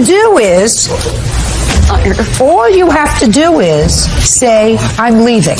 Do you understand? Or you're leaving. Understand? I did. That's all you have to do, which is what you did. But then you can't come to court and sue for money. You paid her child support because you were living together and enjoying her companionship, whatever that was. You don't come to court and sue for it now. Do I make myself clear? You knew she wasn't working. You knew she had no capacity to pay you back. She was supposed to get a job. Well, she didn't, and she didn't in 3 years. That's correct. Right, good. So your counterclaim's dismissed. She was not a loan. And I have no clue what happened to the $500, so her claim is dismissed. That's all. I'm sorry that she's so upset. You know, I really did care about her. Mr. Kuhn actually got me addicted to drugs. I'd never even tried drugs in my life until he came into my life. There was just nothing I could do to help her. He used it to get me addicted. I feel, you know, to keep a hold of a younger woman. I would make my own dinner and clean my own house and wash my own clothes. I just knew that he's a compulsive liar, and what comes around goes around it. God will get him back. It's typical display for her. Being with him was just very depressing, and I got addicted to the drugs. I was praying that things would get better. I would like to tell anybody else out there, stay away from it. It's bad. Yes, case number 246 on the calendar, the matter of Potters versus Wells. Parties have been sworn in, Judge. You may be seated. Sir, have a seat. Miss Potter, the defendant is your former husband. Yes, ma'am. And your claim is for two things. First, you claim that he filed a report to Child Protective Services causing you some stress. Yes, ma'am. The second has to do with an income tax bill that emanated from the time that you and the defendant were married, that you're paying. Yes, ma'am. Mr. Wells says that he was concerned about his daughter. You have a daughter together. Yes, we do. And he doesn't deny that he called Child Protective Services. Yes, ma'am, I did. And that he pays child support, so the tax bill is yours. Yes, ma'am, that is correct. So let's deal with those two things. Ms. Potter, when were you married and when were you divorced? We were married May of 1996, separated in December of 99, legally divorced January of 2001. And when was your daughter born? She was born August 19th, 1997. And you have visitation with your daughter? Yes, ma'am, on the weekends. And you pay child support? Yes, I do, diligently. Now, Mr. Wells, when did you call in a report to Child Protective Services and why, sir? It was about a month ago. I noticed a change in my child's demeanor, calling me during the night crying, saying that she did not want to be there anymore, that it was a bad place to live, they were being mean to her, which I've heard before. Taking that she's 7, probably some discipline going on over there, so you try to take that in, you know, to occurrence. But after a week of this, and even in the mornings, I heard her and her mother arguing, and the child terribly upset before she went to school. So then that following weekend, she tells me that this gentleman over here had beat her with a belt. That, who is this? This is my boyfriend. All right. Which really concerned me. Did a flip on that one, that he had took some pictures of her in her room. So I called Child Services and I spoke with the lady, and I haven't caused them any grief in the time they've been together, haven't, you know, interfered in their lives. And so after explaining this to the Child Services, they felt like that I should file a complaint with them. You know, and that, needless to say, leaving the child alone at the bus stop, getting off at the bus, wandering around the neighborhood for a half an hour unsupervised, sitting on the front porch waiting in the afternoon for 15 to 20 minutes at a time without no supervision. All of these concerns came out in that. Okay, but primarily you called because of the photographs that your daughter told you were taken Absolutely. of her, and the fact that she said that this gentleman disciplined her with a belt. Yes, ma'am, absolutely. Okay. What's your name? It's Rob Brialt, ma'am. Step up. Last name? Brialt, How long have you and Miss Potter been together, Mr. Brialt? about 1.5 years now. And you live together? Yes, ma'am. Do you have children? Yes, I do. 3 of them. And where do they live? They live with their mom in Colorado, And where do you and Miss Potter live? in Cary, North Carolina. Did you ever discipline Miss Potter's daughter? Just once, ma'am. And tell me about that incident. My children were visiting me for approximately about 5 weeks, and all the girls were up in one room sleeping, or supposedly sleeping, and they're right above the TV room, you know, where we're watching TV, and you can hear them talk and all that, and yell up there a couple times, you know, go to sleep, girls, it's getting late, go to sleep. Since the 2 of mine were obviously up there, and they're acting up, I went up there with the belt, and, you know, spanked them, slapped, you know, gave them a hit on the rear end, you know, to 2 of my girls, and it would be only fair to the other 2 to not play favorites with Tatum. So she got it as well. And then they all quieted down and they all went to sleep. Might I add, she did, it was a swat. She didn't even cry. It wasn't a spanking. Miss Potter. Okay, sorry. That's really not an issue that's before me. What's before me is your claim that he called Child Protective Services without a basis. So that's what I'm trying to get to. Okay. Then there's an issue of photographing your daughter. Now tell me about that. Have you photographed your daughter in her room? What led up to that? Tatum was supposed to be upstairs cleaning her room. I yelled up, Tatum, are you cleaning your room? Yes, Mommy. So Rob's like, well, we'll see. He took this phone, a camera phone, you know, most of them have it. He peeked around the stairs, snapped her sitting on the floor playing when she's supposed to be cleaning her room, came downstairs, downloaded on the computer, showed me, Tatum, come down here right now. She came down. I'm all, remember, Mommy always says she has eyes in the back of her head. I can see everything you're doing. What's this? She looks at it. I'm like, you weren't cleaning your room. She's like I'm busted. You know? Nothing terribly wrong with taking a picture and saying, listen, the picture, this speaks 1,000 words, you weren't cleaning your room. But as it's relayed to her father, that doesn't sound good. Do you understand? You're absolutely right. Tatum came home one weekend from his house, said, Dad's going to call child services or something on you. I'm like, what? And she's all, yeah. And she told me why. So I get on the phone. I'm like, what are you going to do? Tatum's telling me you're going to do this. And he's like, yeah, I have a concern, my daughter. I'm like, that's a very good concern. This is what happened. Ms. Potter, let me dispose of the first part of your claim. And I want you also Yes, ma'am. to listen carefully, Mr. Wells. Is this your only child? Yes, ma'am, it is. Or, I beg your pardon, I do have an older son in California. How old? 13 years old. Little girls sometimes are manipulative. Absolutely. And let me dispose of Mr. Briault first so that he can sit down. Never discipline her child with an implement. Shouldn't discipline her child anything other than with words anyway. But you have no right to discipline her child with a belt. Period. End of discussion. You're not even her stepfather. You have no relationship to this child at all. And the fact that you wanted to be fair because you were disciplining your children, and so you wanted to be fair and your children shouldn't be angry with you, so you disciplined our child, that's ridiculous. Because there are other ways of telling the 3 little girls who were upstairs playing to be quiet because they were interfering with your television time other than taking a belt and going upstairs and hitting them. We understand each other? Yes, ma'am. Sit down. He hasn't assumed the legal responsibility in any way to your daughter. Even when he does, I wouldn't let him discipline my daughter corporally. But certainly not as long as he's just your boyfriend. What kind of commitment is that? Judge Judy continues in a moment. Angela Potter says ex-husband Michael Wells maliciously filed false charges with Child Protective Services. Angela also says Michael owes for back taxes. So when his daughter complained to him that she was hit with a belt, that was true. And as a non-custodial parent, because he has visitation, and he's concerned that some stranger in the house is hitting my child with a belt, and the mother isn't doing anything about it, and the same stranger is taking pictures of her in her bedroom, because that's the way it's presented. Right. He has a legitimate complaint, and I do not find that he maliciously called Child Protective Services because you've been separated since 1999. This is 5 years later. Is this the first time he's called Child Protective Services? Yes, ma'am. And he had a reason to do it. But and I don't care whether you explained it to him or not. You can't explain to him satisfactorily that this man took a belt to your daughter. There's no satisfactory explanation for that. Okay. Now let's get to number 2.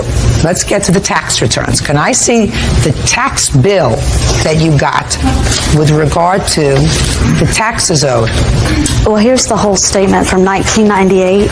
It's just a retaliation suit, ma'am, is all. She threatened, as soon as Child Protective Services was contacted her, she called up. Mr. Wells. Yes, ma'am. Listen to me very carefully, my friend. Yes, ma'am. Was the first part of my judgment fair to you? Yes, ma'am. So you think I'm a fair lady? Yes, I do. I don't care whether it's in retaliation or not. If she's been paying off your debt, I'm going to find out why. Okay.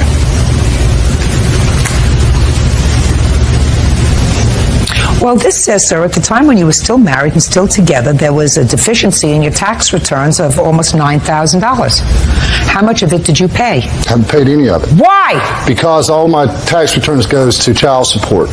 It's mandated by the state. They take my tax returns and apply it towards state arrears in child support. Just a second. So what you're telling me is that they take your tax refunds because you were a deadbeat father with regard to your child support, either for this child or another child. During the arbitration of the separation, yes.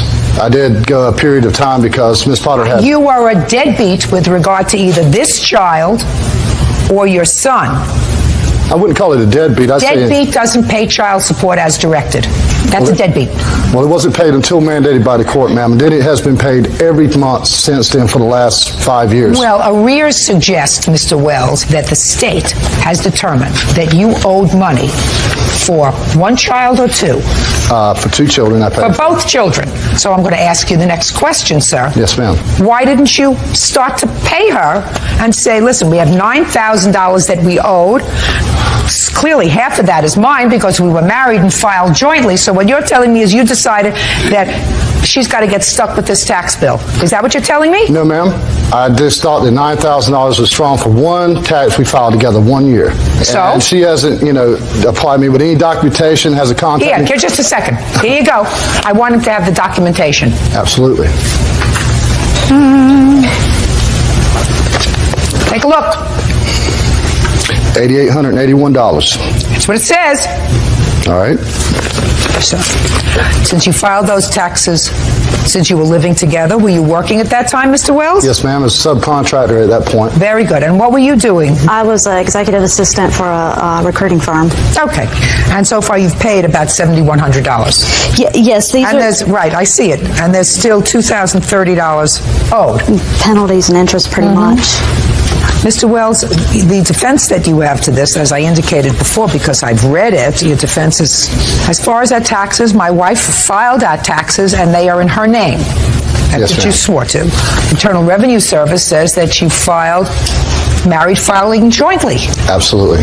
So that is incorrect. Yes, ma'am, it was. But that was the first time I'd seen that piece of paper right there. Good. Well, I'm glad that you saw the piece of paper, Mr. Wells, because you owe her $4,500. That's half the tax bill and penalties. Judgment for the plaintiff. That's all. Thank you. All right, excuse you may step out. Ms. Potter tries to get every little bit of money out of me she can. She always has. All he had to do is pay off the tax. He didn't want to do that, so look what cost him in the end. As far as me and Ms. Potter, we will not have any kind of relationship whatsoever. You just can't reason with him. Just as long as the well-being of my daughter's taken care of. I do the best I can as a single mom. Technician Lori Theodorov is suing her sister, 23-year-old homemaker Jennifer Rector, and her fiancé Sean Huff for an unpaid loan and for the return of her property. Jennifer and Sean are countersuing for money from the sale of Lori's house, bank fees, and for putting sugar in their gas tank.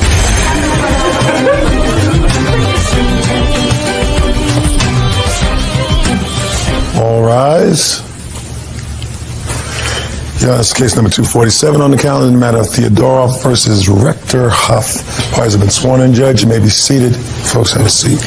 Mrs. Theodorov, according to your complaint, the defendant, who is your sister, and the co-defendant, who is her fiancé, owe you some money for several things. First, a loan that you made to them for security deposit when they moved into an apartment. Second, some money for some bills that you loaned them. And finally, for the return or value of some personal property. Personal property consists of some furniture that you claim to have loaned them. And second, a ring set that you say was an heirloom from your mother given to you that you merely loaned to the defendant. Your last name is Huff? Yes, sir. Ma'am. In order to propose to your sister, and you were supposed to get it back. That's correct. And the defendants say that the money that you did give them was for babysitting for your daughter, that the furniture was furniture that you were going to throw out because you bought new stuff. And as far as the rings are concerned, the rings, your sister said, belongs to your mother, who is still alive, and she returned the rings to your mother. That the case? And then you have a counterclaim. Your counterclaim argues that because of some disagreement that you and your sister had, she has embarked upon a vendetta and put sugar in your gas tank and ruined your bank credit because she locked into your bank credit online and caused you to lose money, lose wages, whatever. Anyway, you have a counterclaim for harassment. You and your sister and her fiancé lived in a house that you owned for a period of time. Is that right? Yes. And when was that? That was January of '03. And how long had you been living with your sister? Just from January '03 until October of '03. Yes. What happened with the house? When they had first moved in, we had, made arrangements for rent. I asked for $100 out of each of their paychecks, which totaled $400 a month. I was lucky to get that. You lost the house, according to what you wrote in your complaint. When? In June, I said, okay, you guys, I will cover the mortgage payment. You guys cover the bills. The bills didn't get covered. In October, I was drowning in debt. I'd just been through a horrible divorce. I just said, I got to sell the house. I got to get out. And how much money did you clear from the house? $5,000. And what did you do with the $5,000? I paid the deposits on the apartment, rent. Which deposits? Both for my apartment and for their apartment. Is that right? I have a copy of that check. And how much was the deposit on your apartment? $500. Why didn't you have your own $500 for security deposit? Because we had been babysitting for her daughter for the entire year that we lived with her, almost a year. And she was supposed to pay us for that, and she never did. And she told us when she sold the house that she would pay our security deposit and give us $1,000 to pay our first month's rent and to get car insurance in order to clear the debt of watching her daughter. And you say that never happened? No. Okay. How many rent checks do you have there for $400? None of them are for $400. We paid $100 out of each one of our paychecks. Okay. How many $100 checks do you have to the plaintiff? Approximately 10. Now, may I see it, please?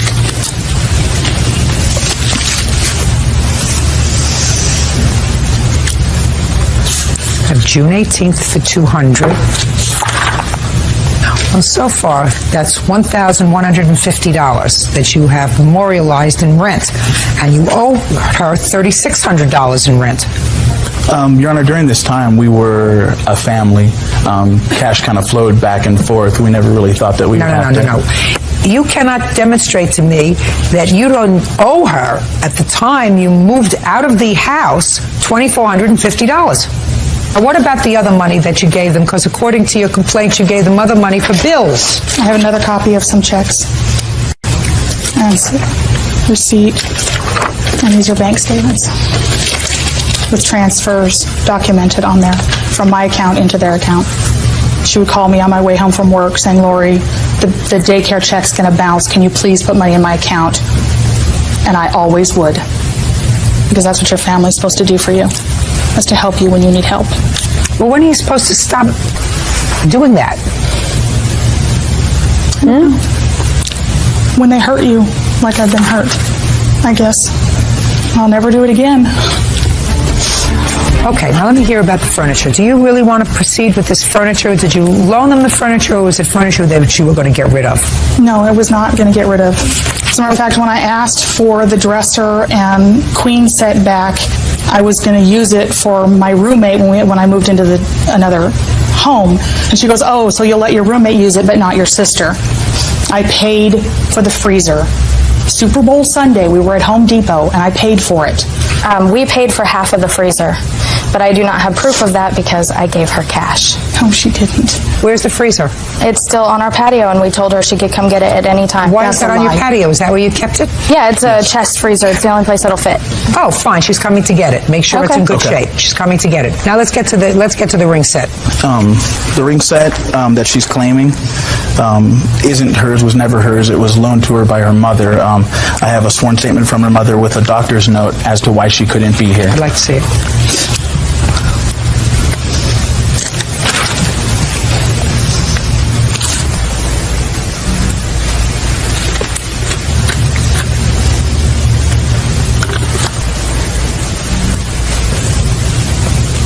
Okay, your mother who signed this notarized letter, I'll let you read it. Your mother says that she loaned you the rings when you became engaged and then married, and now she's loaned them to your sister, and she certainly expects to have them back. Mm-hmm. They're in her possession now. And they are in her possession now? Yes, they are. Okay, fine. So let's forget about the rings. Now, I want you to tell me about your counterclaim. Okay. On July 3rd, my witness, Kelly Pruitt, saw Lori Theodoroff break into my bank account on her computer upstairs. Okay. Step up. Tell me your name. Kelly Pruitt. Miss Pruitt, how do you know these two people? I worked with Lori Theodoroff at Kaiser Hospital, and we became friends. And I was living with her for 2 months. And on July 3rd, the day before we were moving out, she had confronted me about putting a listening device in Jennifer's apartment. She put a listening device? Yes. And had overheard Jennifer and I talking about helping her ex-husband to try to get her daughter, Sarah, so he can have full custody because Lori is not a fit mother. And so I assume you had an argument? Yes, she had confronted me and was very upset with me. And what did you say to her? It's true. I mean, I couldn't deny it. I do not believe how she treats her daughter is to be a fit mother. It's just not right. Go ahead. And so she got on the computer, and there were still bank statements in the computer from when Jennifer and Sean would make payments online. And so she charged over $1,000 worth of money online so their rent check would bounce. Did you say anything to her when you found that she broke into her sister's account? I said, why are you doing this? And what did she They could lose answer? their home. You're hurting Jennifer, not only Jennifer, but Sean and their son. And what did she say? She said, I wonder what else I can do. And then that's when she said maybe I could put gas in her sugar tank, and laughed about it and said, I wonder what else I can find out to do to hurt them. Do you recall going into your sister's bank? No. I don't even know their password or their account number. Well, I know now because it's written on the check that I gave you. I don't know. And I really feel that Kelly's lying because I also have a suit against her for money that we moved into this duplex together. I fronted all of the money, $1,600. I was supposed to get the money from her on July 24th. I came home from work. She was moved out. And I'm sure that this is where these lies are coming from. Okay. Do you have a police report with regard to the bank statement? Yes. Okay. Can I see it, please? I also have the payment activity from that day from our bank. And Kelly agreed to come on here. When did you say she moved out? July 24th. Well, just a second. I really have to tell you, Miss Theodoroff, that the dates here don't gel with your statement, because according to you, she moved out the end of July, which is when there was confrontation. She was supposed to get you money, and it wasn't until the end of July you came home and found her gone. Right? And subsequently you sued her, which is why you say she's lying about this. Well, but the report date on this to the Sacramento Sheriff's Department is July 4th, which is well before that. So it is unlikely that, since you didn't file a lawsuit against her July 4th, that this testimony today, which is consistent with her police report, was not in retaliation for your lawsuit against her. Do you understand what I'm saying? I believe so, yes. Judge Judy continues in a moment. And later today, Lori Theodoroff says her sister Jennifer Rector and her fiancé Sean Huff owe for a loan and for the return of property. What else? Give me the rest. The gas tank. The gas tank, she had told, as Kelly said, that she wanted to hurt me as badly as possible. And so the Tuesday after she moved into her duplex, my car broke down. Well, Lori had picked me up from the daycare where I was stranded and helped me get my car to a shop. Well, then all of this happened, and I found out about her breaking into my account, and I got very angry. And so because I was angry at her, she called the company, the shop where my car was, and told them not to fix it because I wouldn't be able to pay for it. And then I'd had the car back for 4 days, and I found sugar in my gas tank, and I took it straight to the police station and filed a police report. I'd like to see the police report. They picked a partial print, but they could not, it wasn't good enough to. Right.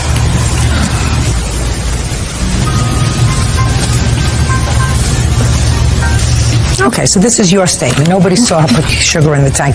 And I'm sure that you will tell me that you didn't do anything to their gas tank. No, I did not. Okay.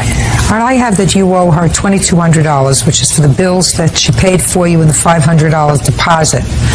Ms. Theodoroff, I believe that you, as it happens, did exactly what Ms. Pruitt says with regard to the computer. I don't think that they have any sufficient proof that you did anything to your sister's gas tank, but I certainly think that I am satisfied with her statement that you did, in fact, go into the computer and mess around with it. And how much did that cost you?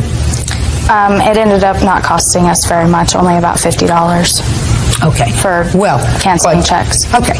But as far as I'm concerned, there has to be some penalty for that. You understand me? Yes. Yeah. Because you can't do that vindictively. I mean, if you do that, you can go to jail for that. So, on your counterclaim for harassment, I am awarding you $500, which is 10 times the $50 that it cost you to reinstate your bank balance to what it should have been and to remove any penalties that have been placed on your account. You still owe your sister $1,700. Pay her. Judgment for the plaintiff in the amount of $1,700. That's all. Parties are excused. You may step out. Jennifer needs to learn that she can't mooch off people for I mean, that's all she's done her entire life is mooch. I have seen her hit and pull her daughter's hair and call her stupid and fat. This has put a black spot on my heart, and I don't know that if somebody came to me and asked for help if I'd be able to do it. What makes her such a good liar is she convinces herself that her lies are true well before she tells anyone else. I mean, I love her, she's my sister, but I don't think I could help her anymore. If I see her on the side of the road hitchhiking, I'm not going to pick her up because